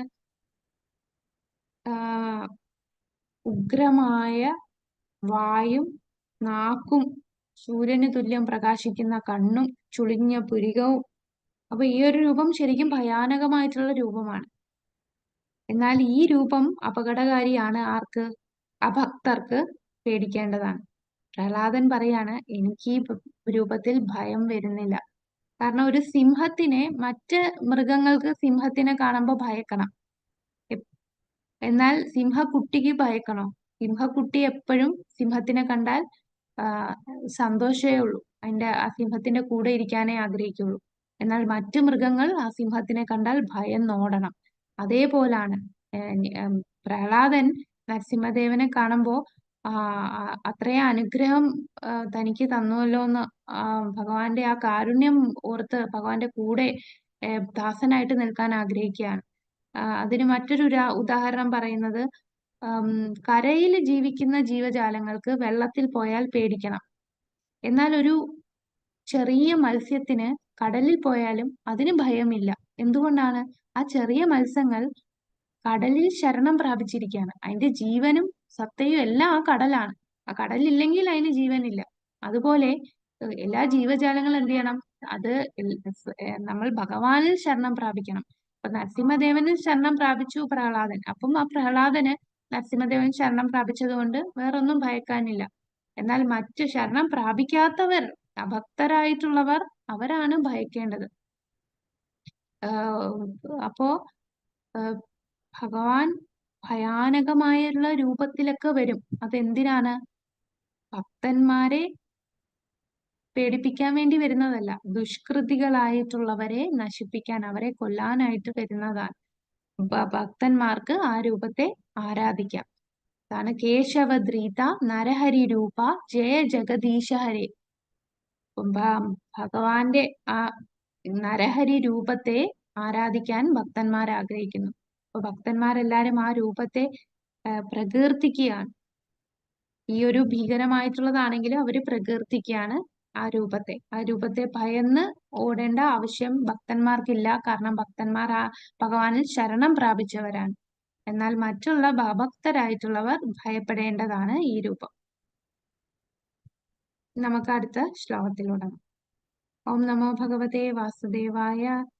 ത്രസ്തോസ്മ്യഹം കൃപണാവത്സദുസഹോഗ്ര സംസാര ചക്രകഥനാഗ്രസതാം പ്രണീത ബദ്ധസ്വകർമ്മഭിരുഷത്തമത്രേന്ദ്രിമൂലം പ്രീതോപവർഗ ശരണം ഹൊയസേ കഥാനു. ഹരേ കൃഷ്ണ. വേറെ ആരും ഹാൻഡ് റൈസ് ചെയ്തിട്ടില്ല. ഇത് വായിക്കാൻ ആരെങ്കിലും? റെഡിയാണോ? ഹരേ കൃഷ്ണ. ഹരേ കൃഷ്ണ മാതാജി. മാതാജി നേരത്തെ വായിച്ചിരുന്നല്ലോ. വായിക്കാത്ത ആരെങ്കിലും ഉണ്ടോ? മാലതി മാതാജി വായിക്കണുണ്ടോ? വായിക്കാം മാതാജി. ശരി, വായിച്ചു. വിവർത്തനം. അല്ലയോ അത്യന്തം ശക്തനായ, ആർക്കും അതിലംഘിക്കാൻ കഴിയാത്ത പതിതാത്മാക്കളോട് കാരുണ്യമുള്ള ഭഗവാന്, എന്റെ കർമ്മങ്ങളുടെ ഫലം എന്ന നിലയിൽ ഞാൻ അസുരന്മാരുടെ സഹവാസത്തിൽ തള്ളപ്പെട്ടു. അതിനാൽ ഈ ഭൗതിക ലോകത്തിലെ എന്റെ ജീവിതാവസ്ഥയിൽ എനിക്ക് വളരെയധികം ഭയം ഉണ്ട്. ബദ്ധ ജീവിതത്തിൽ നിന്നുള്ള മോചനത്തിനുള്ള ആത്യന്തിക ലക്ഷ്യമായ അങ്ങയുടെ പങ്കജങ്ങളിലേക്ക് അങ്ങ് എന്നെ വിളിക്കുന്ന ആ നിമിഷം എന്ന് വന്നു ചേരും. ഹരേ കൃഷ്ണ മാതാജി. Thank you Mataji. ഹരേ കൃഷ്ണ. അപ്പോ ഇവിടെ അത്യന്തം ശക്തനായ, ആർക്കും അതിലംഘിക്കാൻ കഴിയാത്ത പതിതാത്മാക്കളോട് കരുണയുള്ള ഭഗവാനെ, എന്റെ കർമ്മങ്ങളുടെ ഫലം എന്ന നിലയിൽ ഞാൻ അസുരന്മാരുടെ സഹവാസത്തിൽ തള്ളപ്പെട്ടു. അപ്പൊ നമ്മൾ ഈ ഭൗതിക ലോകത്തിൽ ആണ് എന്ന് പറഞ്ഞാൽ നമ്മളുടെ ജീവിതം വളരെ സഹമായിട്ടുള്ള ജീവിതം തന്നെയാണ്. അപ്പോ അസുരന്മാരുടെ കൂടെയുള്ള ജീവിതം എന്ന് പറഞ്ഞാൽ അതിലും ദുസ്സഹമായിട്ടുള്ള, സഹിക്കാൻ പറ്റാത്ത ഒരു തരത്തിലുള്ള സഹവാസമാണ് അസുരന്മാരോടും നിരീശ്വരവാദികളുടെയും കൂടെയുള്ള സംഘം ചേരുക എന്നുള്ളത്. അപ്പോ നമ്മളെ ഈ ജീവാത്മാക്കളെല്ലാം ഭൗതിക ലോകത്ത് വരാനുള്ള കാരണം എന്താണ്? ദൈവമാണോ അതിനുള്ള കാരണം? ചില ആൾക്കാർ പറയും, ദൈവമേ എനിക്ക് എന്തിനിങ്ങനെ ഒരു ജന്മം തന്നു. നമ്മളുടെ ആഗ്രഹം കൊണ്ടാണ് ഇനി വന്നത്. നമ്മളുടെ കർമ്മഫലമാണ് നമ്മൾ ഓരോരോ ശരീരം എടുക്കുന്നതും, അല്ലെ? എനിക്കെന്താ ഇങ്ങനൊരു ജന്മം തന്നത്? അപ്പുറത്തുള്ളവൻ എത്ര സുഖമായിട്ട് ജീവിക്കുന്നു, എനിക്ക് ഈ കഷ്ടമായിട്ടുള്ള ജീവിതം എന്നോട് തന്നല്ലോ, എന്നോട് എന്നാലും ഇങ്ങനെ കാണിച്ചല്ലോ ദൈവമേ എന്ന് പറഞ്ഞ് ദൈവത്തെ പഴിക്കുന്നവരുണ്ട്. പക്ഷെ അവര് മനസ്സിലാക്കുന്നില്ല, അവരവർ ചെയ്ത കർമ്മഫലമായിട്ട് അവർക്ക് കിട്ടുന്നതാണ്. ഇതിൽ ഭഗവാന് ഒരു പങ്കുമില്ല. നമ്മൾ ചെയ്ത പ്രവൃത്തിക്ക് അനുസരിച്ചുള്ള റിസൾട്ടാണ് നമുക്ക് കിട്ടുന്നത്. അപ്പോ പ്രഹ്ലാദ മഹാരാജാവ് ഇവിടെ പറയുന്നു, ഓരോ ബദ്ധാത്മാക്കളും ഇങ്ങനെ ജീവിക്കുന്നത്, അല്ലെങ്കിൽ താൻ ഒരു അസുര കുലത്തിൽ വന്ന് പറഞ്ഞത്, അത് ഞാൻ ചെയ്ത കർമ്മഫലമായിട്ടാണ് ഞാൻ അസുരന്റെ കുലത്തിൽ വരുന്നത്. പക്ഷേ ഭഗവാൻ വളരെ കാരുണ്യവാനാണ്. പതീതരായിട്ടുള്ളവർക്ക് ഒരുപാട് കാരുണ്യം ഭഗവാൻ തരും. കാരണം ഭഗവാൻ ആഗ്രഹിക്കുന്നു, എപ്പോൾ എന്റെ ഭക്തരെ തിരിച്ച് എന്റെ അടുത്ത് വരും എന്ന് ഭഗവാൻ ആഗ്രഹിക്കുന്നു. നമ്മൾ ഭക്തി ചെയ്ത് ഉയരുമ്പോ ഭഗവാൻ അവിടെ എന്തെങ്കിലും ഭക്തിയിൽ തടസ്സങ്ങൾ വരുമ്പോ അതിനെ നശിപ്പിക്കാനായിട്ട് ഭഗവാൻ എന്താണ്, യഥാ യഥാ ഹി ധർമ്മസ്യ ഗ്ലാനിർഭവതി ഭാരത തദാത്മാനം സൃജാമ്യഹം. അപ്പൊ അങ്ങനെ ധർമ്മത്തിന് ക്ഷതം സംഭവിക്കുമ്പോൾ ഭഗവാൻ ഇങ്ങനെ വരികയാണ് അവിടെ ആ ധർമ്മത്തെ പുനഃസ്ഥാപിക്കാനായിട്ട്. അപ്പോ ഭഗവാൻ നമ്മളെക്കാൾ കൂടുതൽ ആഗ്രഹിക്കുന്നു തിരിച്ചു ഭഗവാന്റെ ഭാവത്തിലേക്ക് നമ്മൾ തിരിച്ചു വരാൻ. അതുകൊണ്ടാണ് ഭഗവാൻ പറയുന്ന, സർവധർമാൻ പരിത്യജ്യ മാമേകം ശരണം പ്രജ, എന്നെ ശരണം പ്രാപിക്കൂ, ബാക്കിയെല്ലാം ഉപേക്ഷിക്കൂ. നമുക്ക് വേണ്ടിയാണ് പറയുന്നത്, അല്ലാതെ ഭഗവാൻ എനിക്കെല്ലാം വേണം എനിക്കെല്ലാം വേണം എന്ന ഡിമാൻഡിങ് മെന്റാലിറ്റി അല്ല. അത് ഈ ഭൗതിക ലോകത്തുള്ള പതീതാത്മാക്കൾക്ക് എന്താ, അത്രയും പതീതരായിട്ടുള്ള അധമരായിട്ടുള്ളവർക്കേ അങ്ങനെ തോന്നും. എല്ലാം എനിക്ക് എന്തിനാ ചിന്തിക്കുന്നത്? കാരണം നമുക്ക് അങ്ങനെയൊക്കെ ചിന്തിക്കാൻ അറിയുള്ളൂ. ഭഗവാൻ എന്നോട് ഇപ്പൊ ശരണം പ്രാപിക്കുന്നു പറയുന്നത് എന്തിനാ? നമുക്ക് വേണ്ടിയാണ് പറയുന്നത്. ഇങ്ങനെ കിടക്കുകയല്ല ഈ ഭൗതിക ലോകം, ദുഃഖാലയം അശാശ്വതം. ഈ ദുഃഖാലയത്തിൽ വീണ്ടും ജനന മരണ ചക്രത്തിൽ കിടക്കാതെ തിരിച്ചു വരൂ. അതിന് ഭഗവാൻ പറയുന്നു സർവധർമാൻ പരിത്യജ്യ. അപ്പോ പ്രഹ്ലാദൻ ഇവിടെ ഭഗവാന്റെ ആ കാരുണ്യത്തെ മനസ്സിലാക്കുന്നു. ഭഗവാന്റെ കാരുണ്യം കൊണ്ടാണ് എനിക്കിപ്പോ ഈ അസുര ജന്മത്തിലാണെങ്കിലും ഭഗവാൻ വന്നു എന്നെ തിരിച്ച് ഭഗവാന്റെ അടുത്ത് പോവാനായിട്ട് ആ ഒരു കാരുണ്യം ഭഗവാൻ തരുന്നുണ്ട്. അപ്പോ എല്ലാരും ഭഗവാന്റെ അടുത്ത് പോകാനായിട്ട് ഉള്ള ഉത്സാഹം കാണിക്കണം. ഭഗവാന്റെ കാൽപാദങ്ങളിൽ ശരണം പ്രാപിക്കണം. അങ്ങനെ ആ ശരണം പ്രാപിക്കാനായിട്ട് നമ്മൾ കൃഷ്ണാബോധം സ്വീകരിക്കണം. കൃഷ്ണാബോധത്തിലൂടെ നമ്മൾ ശുദ്ധീകരിക്കപ്പെട്ട് ഭക്തിയുത സേവനം ചെയ്ത് വേണം നമുക്ക് ഭഗവാനെ ധാമത്തിലേക്ക് എത്തിച്ചേരാൻ സാധിക്കുന്നത്. ഹരേ കൃഷ്ണ. അടുത്ത ശ്ലോകവും നമുക്ക്. ഓം നമോ ഭഗവതേ വാസുദേവായ. യസ്മാത് പ്രിയാ പ്രിയ വിയോഗ സയോഗ ജന്മ ശോകാഗ്നിനാ സകലയോനിഷു ദഹ്യമാന ദുഃഖൌഷധം തദപി ദുഃഖമദന്തിയാഹം ഭൂമൻ ഭ്രമാമി വദമേ തവ ദാസ്യ യോഗം. ശോഭ മാതാജി ഹരേ കൃഷ്ണ വായിച്ചു. ഹരേ കൃഷ്ണ മാതാജി. ഹരേ കൃഷ്ണ. അല്ലയോ മഹാനുഭാവ, പരമോന്നതനായ ഭഗവാനെ, സന്തുഷ്ടവും പ്രിയാപ്രിയങ്ങളുടെ യോജനങ്ങൾ മൂലം ഒരുവൻ സ്വർഗീയമോ നരകീയമോ ആയ ലോകങ്ങൾ ദുഃഖാഗ്നിയിൽ ദഹിക്കുന്നത് പോലെ അത്യന്തം ഖേദിക്കേണ്ടുന്ന അവസ്ഥയിൽ സ്ഥാപിക്കപ്പെടുന്നു. ദുഃഖകരമായ ജീവിതത്തിൽ നിന്ന് പുറത്തു കടക്കാൻ പല പരിഹാരങ്ങൾ ഉണ്ടെങ്കിലും ഭൗതിക ലോകത്തിലെ അത്തരം പരിഹാരങ്ങളെല്ലാം ദുഃഖങ്ങളെക്കാൾ തന്നെ ദുഷ്കരങ്ങളാണ്. ആകയാൽ അങ്ങയുടെ സേവനങ്ങൾ മുഴുകയാണ്. മതജൊന്ന് മുകളിലോട്ടാക്കാം. ആകയാൽ അങ്ങയുടെ സേവനങ്ങളിൽ മുഴുകയാണ് ഏക പരിഹാരം എന്ന് ഞാൻ കരുതുന്നു. ദയവായി അത്തരം സേവനങ്ങളെ കുറിച്ച് എനിക്ക് ഉപദേശം നൽകിയാലും. ഹരേ കൃഷ്ണ. ഹരേ കൃഷ്ണ. Thank you Mataji. ഹരേ കൃഷ്ണ. ഹരേ കൃഷ്ണ. നമുക്ക് ഒരു അനൗൺസ്മെന്റ് ഉണ്ട്. അതായത് നാളെ ഏകാദശിയാണ്. കൂടാതെ നമ്മൾ രാവിലെ 5 മണി മുതൽ 7 മണി വരെ ഗുരുമഹാരാജിന്റെ ആരോഗ്യത്തിന് വേണ്ടി നമ്മൾ നാമജപം നടത്തുന്നുണ്ട്. എല്ലാവരും ലിങ്കിൽ കയറുക. 5 തൊട്ട് 7 മണി വരെ നമുക്ക് നാമം ജപിക്കാം. നമുക്കറിയാം, നമ്മളല്ലാതെ തന്നെ നാമം ജപിക്കുന്നുണ്ട്, ഒറ്റയ്ക്കിരുന്ന് ചെയ്യുന്നുണ്ട്. പക്ഷെ ലിങ്കിൽ കയറേണ്ട ആവശ്യം എന്താന്ന് ചോദിച്ചാൽ, അത് നമ്മൾ ജപം മാത്രമേ ചെയ്യുന്നുള്ളൂ. നാമസങ്കീർത്തനമാവും. നമ്മൾ എല്ലാവരും കൂടെ ഓൺലൈൻ ആണെങ്കിൽ പോലും നമ്മൾ ഓരോരുത്തരും ഓരോ വീട്ടിലാണ്. പക്ഷെ ആ ഒരു സൂം ലിങ്കിൽ കയറി എല്ലാവരും കൂടെ ഒന്നിച്ചിരുന്ന് ജപിക്കുമ്പോൾ അതൊരു സങ്കീർത്തനം പോലെയാകും. നമ്മുടെ യുഗധർമ്മം അത് നാമസങ്കീർത്തനമാണ്. അപ്പൊ എല്ലാവരും നാളെ മുടങ്ങാതെ 5 തൊട്ട് 7 മണി വരെ നമുക്ക് കാരണം ഗുരു മഹാരാജിന്റെ ആരോഗ്യസ്ഥിതി ഇപ്പം കുറച്ച് പ്രശ്നമായിട്ടിരിക്കുകയാണ്. അപ്പൊ നാമജപത്തിലൂടെയാണ് എല്ലാ വട്ടവും അദ്ദേഹം പെട്ടെന്ന് അസുഖങ്ങൾ മാറി തിരിച്ചു വരുന്നുണ്ട്. അപ്പൊ നമ്മളെല്ലാരും നാളെ മുടങ്ങാതെ 5 തൊട്ട് 7 മണി വരെ, ഏകാദശി കൂടെയാണ്. അപ്പൊ നാമസങ്കീർത്തനത്തിൽ എല്ലാരും പങ്കെടുക്കുക. ഹരേ കൃഷ്ണ. ഓക്കെ, നമുക്കപ്പോ ഈ ശ്ലോകത്തിന്റെ 17ാമത്തെ ശ്ലോകത്തിൽ എന്താ പറഞ്ഞിരിക്കുന്നതെന്ന് നോക്കാം. അപ്പൊ 17ാമത്തെ ശ്ലോകത്തിലൂടെ പറയുന്നത് എന്താണ്? അതായത് സ്വർഗവോ നരകവോ ആയ ലോകങ്ങളിൽ ദുഃഖാഗ്നിയിൽ ദഹിക്കുന്ന പോലെ അത്യന്തം ഖേദിക്കുന്ന അവസ്ഥയിൽ സ്ഥാപിക്കപ്പെടുന്നു. അപ്പൊ ഇവിടെ പ്രഹ്ലാദൻ പിതാവ് മരിച്ചു. അപ്പൊ അടുത്ത ഈ രാജ്യം എന്ന് പറഞ്ഞാൽ ഈ ഭൂലോകം മുഴുവൻ ഭരിച്ചുകൊണ്ടിരുന്നതാണ്, എല്ലാ ലോകങ്ങളും ഭരിച്ചുകൊണ്ടിരുന്നതാണ് ഹിരണ്യകശിപു. അപ്പൊ ആ ഹിരണ്യകശിപു മരണശേഷം ആരായിരിക്കും അടുത്ത അവകാശി? പ്രഹ്ലാദനാണ്. അപ്പൊ പ്രഹ്ലാദന് പക്ഷേ ഈ ഐശ്വര്യങ്ങളിലൊന്നും താല്പര്യമില്ല. അദ്ദേഹം ചിന്തിക്കുന്നത് എന്താണ്? നമ്മൾ സ്വർഗത്തായാലും നരകത്തായാലും പണക്കാരനായാലും പാവപ്പെട്ടവനാണെങ്കിലും എല്ലാരും ഭൗതിക അവസ്ഥയിൽ തന്നെയാണ്. ഇതിലൊന്നും സന്തോഷിക്കാനായിട്ട് ഒന്നുമില്ല ഈ ലോകത്ത്. നമ്മൾക്ക് ആ അതീന്ദ്രിയ അവസ്ഥയിലെത്തണം. ത്രിഗുണങ്ങൾക്ക് അതീതമായിട്ടുള്ള അതീന്ദ്രിയ ഭക്തിയുത സേവനമാണ്, അതിലാണ് എല്ലാവരും മുഴുകിയിരിക്കേണ്ടത്.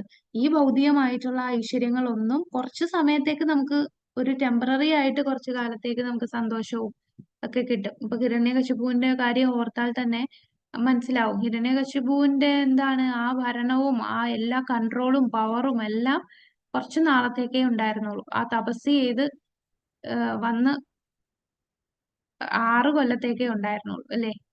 തപസ് എത്ര വർഷം? 60,000 വർഷം തപസ് ചെയ്തു. പക്ഷെ ആ കിട്ടിയ വരത്തിന്റെ കാലാവധി എന്താണ്? വളരെ കുറച്ച് വർഷമേ ഉണ്ടായിരുന്നുള്ളൂ.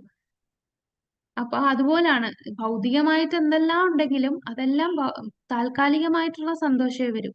ഈ ഭൗതികമായിട്ടുള്ള ഓരോ കാര്യങ്ങൾ നേടാൻ തന്നെ നമ്മൾ കഠിനമായിട്ട് ഹാർഡ് വർക്ക് ചെയ്യണം അല്ലെ? ഇപ്പൊ ഒരു വളരെ ദരിദ്രനായിട്ടുള്ള ഒരു വ്യക്തിക്ക് സമ്പന്നനാകണമെങ്കിൽ അവന്റെ ജീവിതത്തിൽ ഒരുപാട് കഷ്ടപ്പാടുകൾ അനുഭവിക്കണം.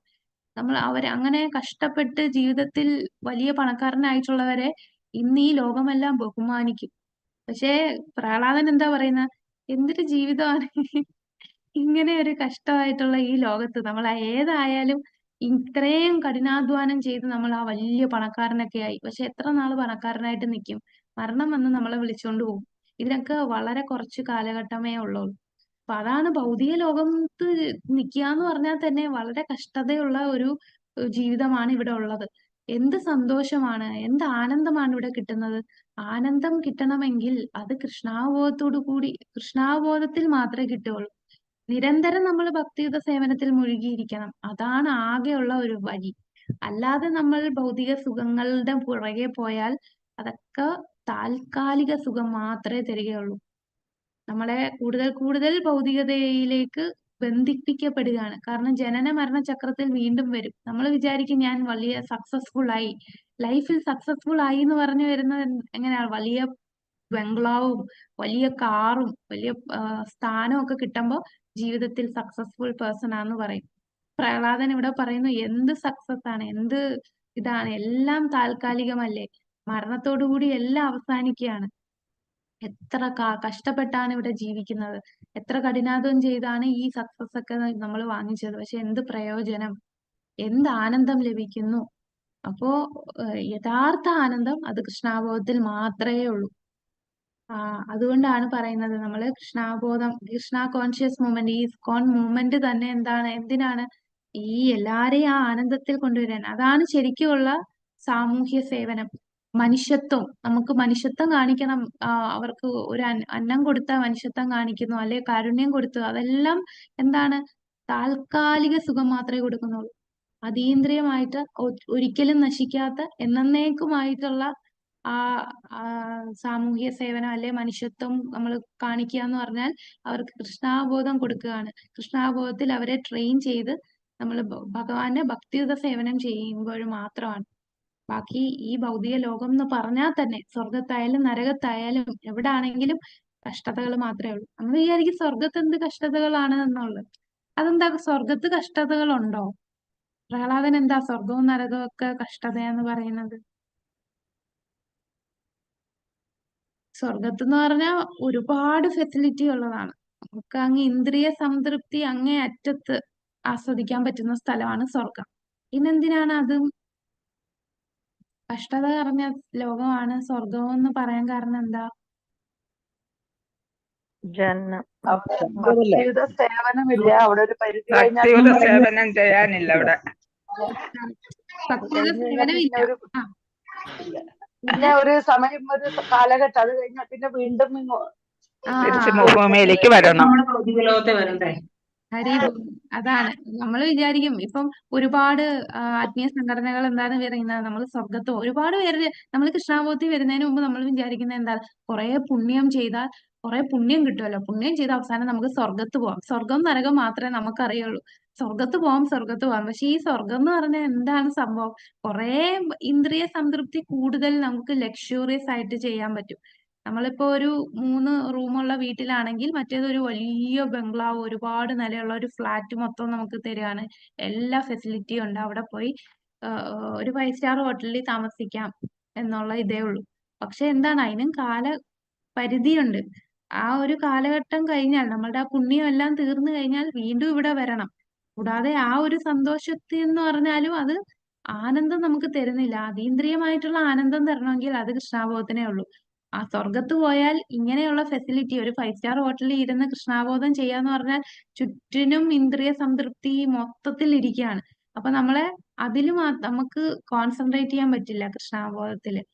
അതാണ് സ്വർഗത്ത് ഒരുപാട് സുഖസൗകര്യം കൂടുതലായതുകൊണ്ട് അവർക്ക് കൃഷ്ണാബോധം ചെയ്യാൻ സാധിക്കില്ല. അതുകൊണ്ടാണ് ഭൂമിയാണ് ഏറ്റവും ഉചിതമായിട്ടുള്ള സ്ഥലം കൃഷ്ണാബോധം ചെയ്യാനായിട്ട്. അതും കലിയുഗത്തില് ഏറ്റവും എളുപ്പമുള്ളതാണ്.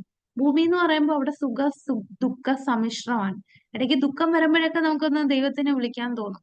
മറ്റേത് സുഖം മാത്രമേ ഉള്ളൂ, അപ്പം ദൈവത്തിനെ വിളിക്കാനേ തോന്നില്ല. അങ്ങനെയുള്ള ഒരു അറ്റ്മോസ്ഫിയർ ആണ് സ്വർഗത്തുള്ളത്. അതുകൊണ്ടാണ് സ്വർഗമായാലും നരകമായാലും ഇവിടെ എങ്ങും നമുക്ക് ഭക്തിയുത സേവനം ഇല്ലെങ്കിൽ ഒരു ആനന്ദവും ലഭിക്കില്ല എന്ന് നമുക്ക് പ്രഹ്ലാദൻ പറഞ്ഞു. ഹരേ കൃഷ്ണ. നമുക്ക് ഒരു 20 ശ്ലോകം കഴിഞ്ഞിട്ട് നിർത്താം. കാരണം മൊത്തവും 50 ശ്ലോകം ഉള്ളത് കൊണ്ടാണ് പെട്ടെന്ന് തീർക്കുക. ഓം നമോ ഭഗവതേ വാസുദേവായ.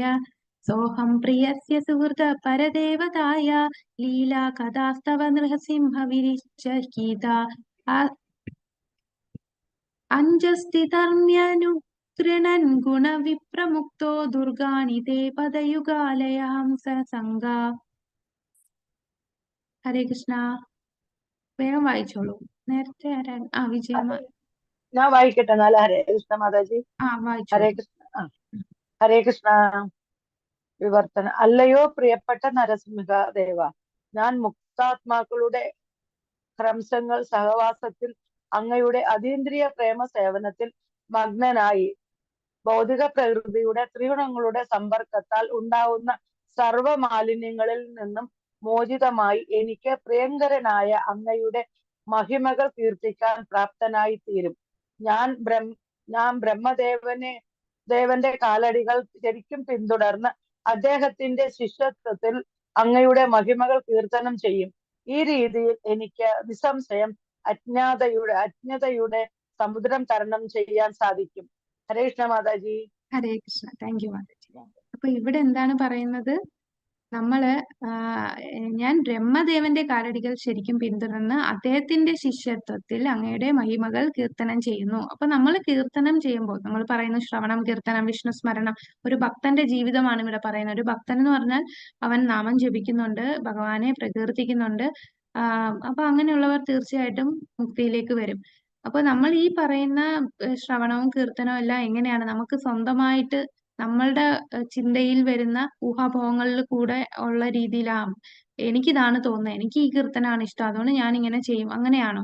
അല്ല, നമ്മളൊരു ഗുരുശിഷ്യ പരമ്പരയിൽ കൂടിയുള്ള ആ രീതിയിലാണ് നമ്മൾ പ്രാർത്ഥനകൾ അർപ്പിക്കുന്നത്. അതാണ് ഇവിടെ പറയുന്നത്. അദ്ദേഹത്തിന്റെ ബ്രഹ്മദേവന്റെ കാലടികൾ ശരിക്കും പിന്തുടർന്ന് അദ്ദേഹത്തിന്റെ ശിഷ്യത്വത്തിൽ അങ്ങയുടെ മഹിമകൾ കീർത്തനം ചെയ്യും. അങ്ങനെ നമ്മൾ ഒരു ഗുരുശിഷ്യ പരമ്പര ഫോളോ ചെയ്യണം. അതിൽ ഏവം പരമ്പരാ പ്രാപ്തം ഇമം രാജർഷയോ വിദു. നമ്മള് സ്വന്തമായിട്ടുള്ള രീതിയിൽ ചെയ്യുമ്പോൾ അത് എഫക്റ്റീവ് ആവില്ല. പക്ഷെ നമ്മൾ ഒരു പൂർവ്വ ആചാര്യന്മാര് മഹാജനങ്ങൾ പറഞ്ഞു തന്ന രീതിയിലാണ് നമ്മൾ ഓരോ ഭക്തിയുത സേവനം ചെയ്യുന്നത് എന്നുണ്ടെങ്കിൽ കീർത്തനം ശ്രവിക്കുന്നതും എല്ലാം ആ ആചാര്യന്മാരുടെ ഫോളോ ചെയ്താണ് ചെയ്യുന്നെന്നുണ്ടെങ്കിൽ അതാണ് ഏറ്റവും എളുപ്പമുള്ള വഴി. മറ്റേത് ഒരുപാട് ഡിഫക്ട്സ് കാണും. അല്ലാതെ നമ്മൾ സ്വന്തമായിട്ട് ചെയ്യുമ്പോൾ നമുക്ക് അങ്ങ് ഭഗവാന്റെ ആ ഭക്തിയുത സേവനം കറക്റ്റ് ആവില്ല. അപ്പൊ പ്രഹ്ലാദൻ ഇവിടെ എന്താണ് പറയുന്നത്? ഏറ്റവും എളുപ്പം വഴി എന്ന് പറഞ്ഞാൽ എന്താ? ആചാര്യന്മാരുടെ പാത പിന്തുടരുക. ആചാര്യന്മാർ എന്ത് നിർദ്ദേശിക്കുന്നോ അത് നമ്മൾ ചെയ്യുക. അങ്ങനെ പരമഹംസന്മാരുടെ പാത പിന്തുടർന്ന് നമ്മൾ ഭൗതികമായിട്ടുള്ള മാലിന്യങ്ങൾ നമുക്ക് ശുദ്ധീകരിക്കപ്പെട്ട് അതിൽ നിന്നും രക്ഷ നേടി നമുക്ക് ഈ ഭൗതിക ലോകത്തിൽ നിന്ന് മുക്തി ലഭിക്കാൻ സാധിക്കും. അപ്പം ബാക്കിയുള്ള തപശ്ചര്യകൾ നമ്മളായിട്ട് സ്വന്തമായിട്ട് ഉണ്ടാക്കുന്ന ഒന്നും വേണ്ട. നമുക്ക് ആചാര്യന്മാർ എന്ത് പറയുന്നു, എന്തൊക്കെ ചെയ്യണം? 4 യമനിയമങ്ങൾ പാലിക്കൂ, നാമം ജപിക്കൂ, 16 മാല എല്ലാ ദിവസവും നാമം ജപിക്കൂ, ഭഗവാനെ കുറിച്ച് കേൾക്കൂ, ഭാഗവതം വായിക്കൂ. അപ്പൊ ആ പറഞ്ഞ ആ നിർദ്ദേശപ്രകാരം നമ്മൾ ചെയ്യുന്നു. എന്നാൽ ഇതല്ലാതെ ഈ ഗുരുശിഷ്യ പരമ്പരയിൽ അല്ലാത്ത ആൾക്കാർ ഒരുപാട് കാര്യങ്ങൾ പറയും. നമ്മളിപ്പോ ഭാഗവത സപ്താഹത്തിനൊക്കെ പോകുമ്പോൾ അവിടെയുള്ള സപ്താഹം ചെയ്യുന്ന ആൾക്കാരൊക്കെ പല പല കാര്യങ്ങൾ പറയും. നിങ്ങളുടെ എന്താഗ്രഹം ഉണ്ടെങ്കിലും ഉള്ളഴിഞ്ഞങ്ങ് പ്രാർത്ഥിച്ചാൽ മതി, അത് നിങ്ങൾക്ക് കിട്ടും. ഈ അമ്പലത്തിൽ ഇത്രയും പൈസ കൊടുത്താൽ മതി, ഇങ്ങനെ മനസ്സറിഞ്ഞ് ഒരു സംഭാവന കൊടുക്കുക, ഇങ്ങനെയൊക്കെ പറയും. എന്തിനാണ്? അവർക്ക് അവിടെ ബിസിനസ്സാണ്. അവിടുത്തെ അവരുടെ അമ്പലത്തിൽ കുറെ പൈസ കിട്ടുക, പിന്നെ അവർക്ക് ഇതുപോലെ കുറെ കഥകളൊക്കെ പറഞ്ഞ് അവർക്ക് പൈസ വാങ്ങിക്കുക.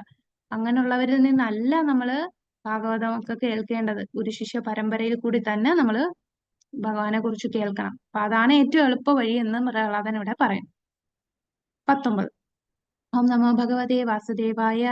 ബാലസ്യ നേഹ ശരണം വിതരൗ നൃസിംഹ നർത്തസ്യ ചാഗതമുദധ്വതി മജ്ജതോദൗ തപ്തസ്യ തത്പതി വിധിർയൈഹാഞ്ചശ്രേഷ്ഠ സ്ഥാവത് വിഭോതനുഭൃതാം ത്വദുപേക്ഷിതാനാം.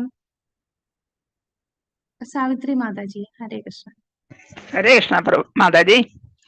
വിവർത്തനം. അല്ലയോ നരസിംഹദേവ, പരമോന്നത, ശരീരസങ്കല്പം മൂലം അങ്ങയാൽ അവഗണിക്കപ്പെടുകയും ശ്രദ്ധിക്കപ്പെടാതിരിക്കുകയും ചെയ്യുന്ന ശരീരസ്ഥരായ ആത്മാവുകൾക്ക് അവരുടെ നന്മയ്ക്ക് വേണ്ടി ഒന്നും ചെയ്യാൻ കഴിയില്ല. അവർ എന്തെല്ലാം പരിഹാരങ്ങൾ സ്വീകരിച്ചാലും ഒരുപക്ഷെ അവ താൽക്കാലികമായി പ്രയോജനപ്പെട്ടേക്കാം, എങ്കിലും തീർച്ചയായും അസ്ഥിരങ്ങളാണ്. ഉദാഹരണത്തിന്, ഒരു പിതാവിനും മാതാവിനും അവരുടെ കുട്ടിയെ സ്ഥിരമായി സംരക്ഷിക്കാനാവില്ല. ഒരു വൈദ്യനും ഔഷധത്തിനും രോഗാതുരനായ ഒരുവനെ ശാശ്വതമായി മോചിപ്പിക്കാൻ ആവില്ല. അതേപോലെ സമുദ്രത്തിൽ മുങ്ങിത്താഴ്ന്നുകൊണ്ടിരിക്കുന്ന ഒരുവനെ ഒരു വഞ്ചിക്ക് രക്ഷപ്പെടുത്താനും ആവില്ല. ഹരേ കൃഷ്ണ മാതാജി. ഹരേ കൃഷ്ണ. Thank you Mataji. അപ്പൊ ഇവിടെ പറയുന്നത് എന്താണ് നമ്മൾ വിചാരിക്കും നമുക്ക് സംരക്ഷണം തരുന്ന നമ്മളുടെ മാതാപിതാക്കളാണ്, നമ്മളുടെ കുടുംബമാണ്, കുടുംബം നമ്മളെ സംരക്ഷിക്കുന്നു. അപ്പൊ ഇവിടെ പ്രഹ്ലാദൻ എന്താണ് പറയുന്നത്? ഒരു പിതാവിനും മാതാവിനും അവരുടെ കുട്ടിയെ സ്ഥിരമായി സംരക്ഷിക്കാനാവില്ല. ഒരു പിതാവിനും മാതാവും ഉണ്ടായിട്ട് പോലും എത്ര ആക്സിഡന്റൽ കേസ് നടക്കുന്നു, എത്ര അസുഖങ്ങൾ വന്ന് എത്രയോ പേര് മരിക്കുന്നു, വേറെ കഷ്ടകഥകളൊക്കെ ഉണ്ടാകുന്നു. അപ്പൊ ഇതൊന്നും അവരുടെ നിയന്ത്രണത്തിലല്ല. അപ്പൊ ആർക്കും സംരക്ഷിക്കാൻ സാധിക്കില്ല. ആകെ ഭഗവാന് മാത്രമേ നമ്മളെ സംരക്ഷിക്കാൻ സാധിക്കുകയുള്ളൂ. ഭഗവാൻ ഭഗവത്ഗീതയിൽ പറയുന്നുണ്ടല്ലോ, കൗന്ദേയ പ്രതിജാനേതി നമേ ഭക്ത പ്രണശ്യതി, എന്റെ ഭക്തന് ഒരിക്കലും നാശം സംഭവിക്കുകയില്ല, നീ ഉറക്കെ പ്രഖ്യാപിക്കൂ എന്ന് പറയുന്നു. അപ്പൊ നമ്മൾ ഭഗവാന്റെ സംരക്ഷണത്തിനല്ലാതെ വേറെ ഒരു വഴിയില്ല. ഭഗവാനെയാണ് ശരണം പ്രാപിക്കേണ്ടത്. പക്ഷെ നമ്മളിപ്പോഴും എന്താണ്, നമ്മളുടെ കുടുംബത്തെ നമുക്ക് എന്തേലും വന്നാൽ നമ്മൾ ആദ്യം വിളിക്കുന്ന അമ്മേ എന്നായിരിക്കും വിളിക്കുക. അങ്ങനെ ശീലിച്ചു പോയതുകൊണ്ട് നമ്മള് നമ്മുടെ ആ ബന്ധം, ശാരീരിക ബന്ധനത്തിൽ ഉള്ള ബന്ധുക്കളെ ആയിരിക്കും നമ്മൾ വിളിക്കുക. പക്ഷെ ഇവരൊന്നും അല്ല നമ്മളെ സംരക്ഷിക്കുന്നത്. ഇപ്പം ഗർഭപാത്രത്തിൽ ഇരിക്കുന്ന ആ കുഞ്ഞിനെ അമ്മയ്ക്ക് സംരക്ഷിക്കാൻ സാധിക്കില്ല. ആ ഗർഭത്തിൽ വരുന്നതിന് മുമ്പും അതിന് ഇടയ്ക്ക് കഴിഞ്ഞ ജന്മവും മരിച്ചതിന് ശേഷവും അതിനുശേഷം അടുത്ത ഗർഭത്തിലേക്ക് ആ ആത്മാവ് കയറുമ്പോഴും അതിന്റെ ഇടയിൽ ആരാണ് സംരക്ഷിക്കുന്നത്? ഗർഭത്തിലിരിക്കുന്ന കുഞ്ഞിനെ തന്നെ ആരാണ് സംരക്ഷിക്കുന്നത്? നമ്മൾ ജനിച്ചു കഴിഞ്ഞാൽ നമ്മൾ വിചാരിക്കും അമ്മ സംരക്ഷിക്കുന്നു എന്ന്. പക്ഷെ അമ്മ ഉണ്ടെങ്കിലും എത്ര അമ്മയും അച്ഛനും ഉണ്ടായിട്ട് പോലും സ്ഥിരമായിട്ട് അവരെ സംരക്ഷിക്കാൻ സാധിക്കുന്നില്ല. ആകെ നമുക്ക് എല്ലാവർക്കും ഉള്ള സംരക്ഷകൻ ആരാണ്? അത് ഭഗവാൻ മാത്രമാണ്. അപ്പൊ നമ്മൾ വിചാരിക്കും, അല്ലല്ലോ ഇവരെല്ലാം അങ്ങനെ ചെയ്തോണ്ടല്ലേ എനിക്ക് ഇത്രയും ഇത് വന്ന്, അവരല്ലേ എന്നെ സംരക്ഷിക്കുന്നത് എന്ന് നമ്മൾ ശാരീരിക ബോധത്തിലാണ്ട് അങ്ങനെ തോന്നും. അപ്പൊ നമ്മളൊരു കാര്യം മനസ്സിലാക്കേണ്ടത്, അവർക്ക് അങ്ങനെ ചെയ്യാനുള്ള തോന്നൽ. അപ്പൊ നമ്മൾക്കൊരു സുഹൃത്ത് രക്ഷിക്കുന്നു ഒരു വ്യക്തിയെ, മറ്റൊരാള് അല്ലെങ്കിൽ ഒരു പരിചയമില്ലാത്ത ഒരു സ്ട്രേഞ്ചർ ആയിരിക്കും നമ്മളെ ഒരു ആപത്തിൽ നിന്ന് രക്ഷിക്കുന്നത്. ആ വ്യക്തി എന്തുകൊണ്ട് നമ്മളെ രക്ഷിച്ചു? അത് ആ വ്യക്തിയെ കാണാതെ ആ വ്യക്തിന്റെ ഉള്ളിൽ ആരുണ്ട്? പരമാത്മാവുണ്ട്. ആ പരമാത്മാവിന്റെ നിർദ്ദേശപ്രകാരം ആ വ്യക്തിക്ക് അങ്ങനെ ചെയ്യാൻ പറ്റുന്നതാണ്. അല്ലെ? എല്ലാത്തിനെയും നിയന്ത്രിക്കുന്നത് ഭഗവാനാണ്. ഒരു ഇല പോലും ഭഗവാൻ അറിയാതെ അനങ്ങില്ല. ഈ പ്രകൃതേ ക്രിയമാനാനി ഗുണേ കർമാണി സർവശഃ. ഈ പ്രകൃതി അത്രയും ശക്തമാണ്. ആ പ്രകൃതിയെ നിയന്ത്രിക്കുന്ന, പ്രകൃതിക്ക് ഒറ്റയ്ക്ക് ഒന്നും ചെയ്യാൻ സാധിക്കില്ല. ആ പ്രകൃതിയെ നിയന്ത്രിക്കുന്ന, പ്രകൃതിക്ക് ഓരോ ഡയറക്ഷൻ കൊടുക്കുന്നത് അതെല്ലാം ഭഗവാനാണ്. എന്താണ് ഇപ്പൊ ഈ സയന്റിസ്റ്റ് പുതിയ കണ്ടുപിടുത്തം കണ്ടുപിടിച്ചു, അവരെല്ലാം അവരുടെ ഈ ബുദ്ധിയും ഇതിനുള്ള ശക്തിയും ഇതെല്ലാം കൊടുക്കുന്നത് ആരാണ്? അത് ഭഗവാനാണ്. ഇപ്പൊ ഏതൊരവസ്ഥ വന്നാലും ഭഗവാൻ നമ്മളെ സംരക്ഷിക്കുന്നു. ഒരു വ്യക്തി നമ്മളെ സഹായിച്ചാൽ നമ്മൾ ആദ്യം ചിന്തിക്കേണ്ടത് ആ വ്യക്തിയെ നമ്മളെ സഹായിക്കാൻ നിയോഗിച്ചത് അത് ഭഗവാനാണ്. ആ ഭഗവാൻ ആ പരമാത്മാവായിട്ടിരുന്ന് ആ വ്യക്തിയെ കൊണ്ട് അങ്ങനെ ചെയ്യിച്ചതാണ്. നമ്മൾ അതാണ് കാണേണ്ടത്, ആ ഉള്ളിലുള്ള പരമാത്മാവിനെ. അത് നമ്മൾ കാണില്ല. നമ്മൾ ജസ്റ്റ് ആ വ്യക്തി എന്നെ രക്ഷിച്ചു എന്ന് ചിന്തിക്കും. പക്ഷെ ഇവരാരുമല്ല.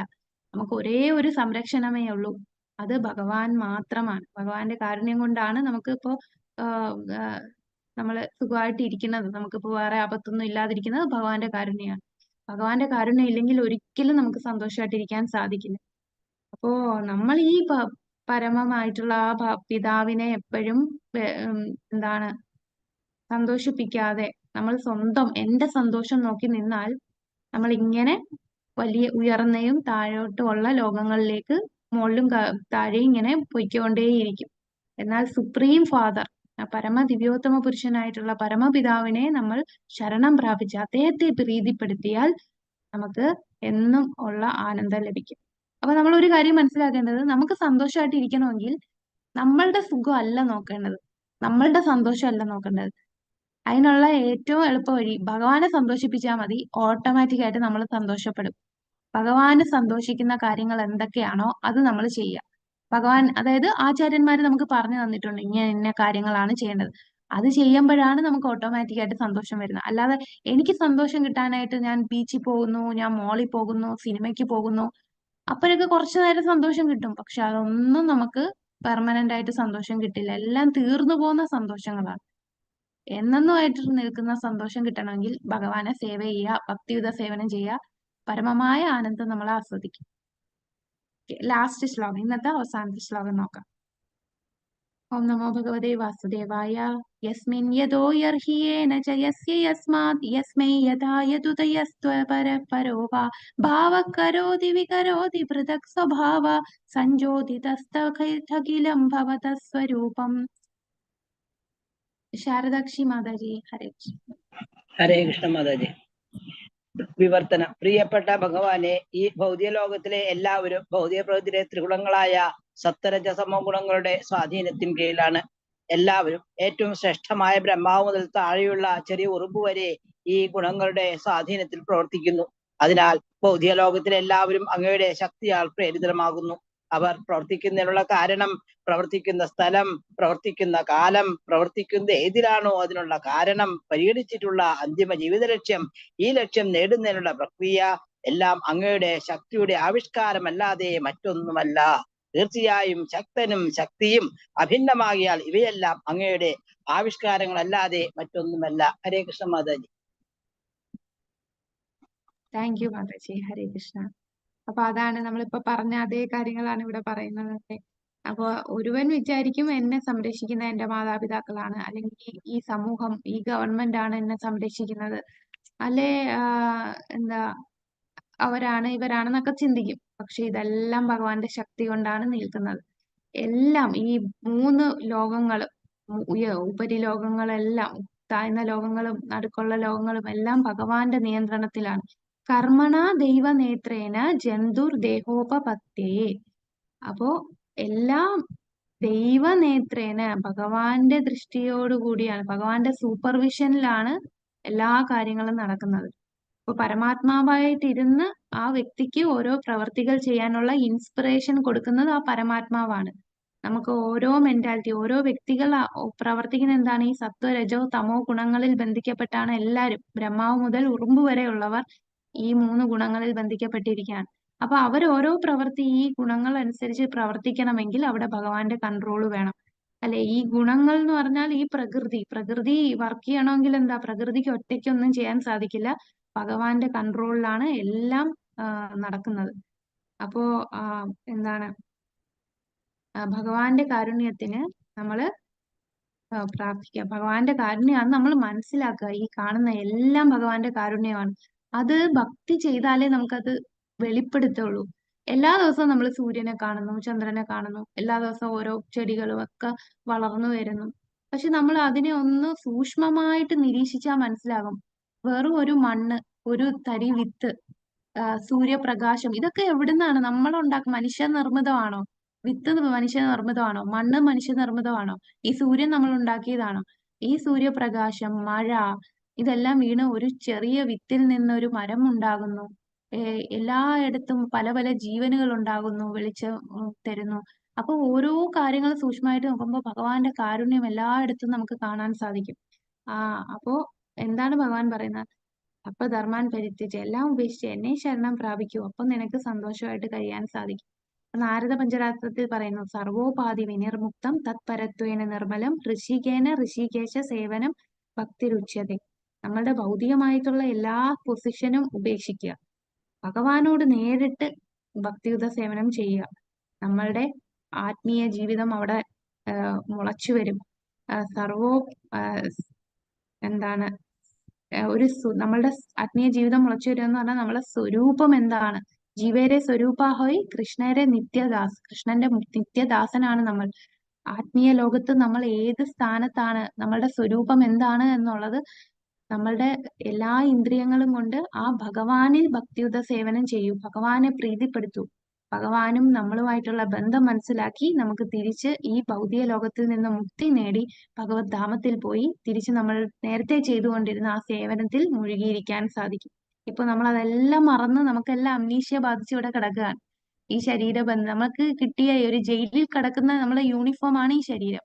ഈ ശരീരം കിട്ടിയ എല്ലാവരും എന്താണ്, ജയിലിൽ കിടക്കുകയാണ്. നമ്മൾ തെറ്റ് ചെയ്തവരാണ് നമ്മളെല്ലാരും. അതുകൊണ്ടാണ് നമ്മളെല്ലാരും ഇപ്പൊ ഈ ഒരു ശരീരം ധരിച്ചിവിടെ ഇരിക്കുന്നത്. എന്നാൽ ഈ ജയിലിൽ നിന്ന് പുറത്തു പോകാനുള്ള വഴിയാണ് ഭഗവാൻ പറഞ്ഞത്, സർവധർമാൻ പരിത്യജ്യ മാമേകം ശരണം വ്രജ. അപ്പൊ ആചാര്യന്മാർക്ക് നിർദ്ദേശിച്ച പ്രകാരം ഭക്തിയുത സേവനം ചെയ്താൽ നമുക്ക് നമ്മളുടെ സ്വരൂപത്തെ മനസ്സിലാക്കാൻ സാധിക്കും. ഹരേ കൃഷ്ണ കൃഷ്ണ കൃഷ്ണ ഹരേ ഹരേ, ഹരേ രാമ രാമ രാമ ഹരേ ഹരേ. അപ്പം ബാക്കിയുള്ള 20 വരെ എടുത്തു. ബാക്കിയുള്ള ശ്ലോകങ്ങൾ നമുക്ക് അടുത്ത ആഴ്ച ക്ലാസ്സിൽ കാണാം. അപ്പൊ എല്ലാരും ആരും മറക്കരുത്, നാളെ രാവിലെ 5 മണി മുതൽ 7 മണി വരെ നമുക്ക് നാമജപത്തിൽ പങ്കെടുക്കാം. ഹരേ കൃഷ്ണ. ഹരേ കൃഷ്ണ. ഹരേ കൃഷ്ണ മാതാജി. ഹരേ കൃഷ്ണ. മാതാജി. ഹരേ കൃഷ്ണ മാതാജി. ഹരേ കൃഷ്ണ. ഹരേ കൃഷ്ണ മാതാജി.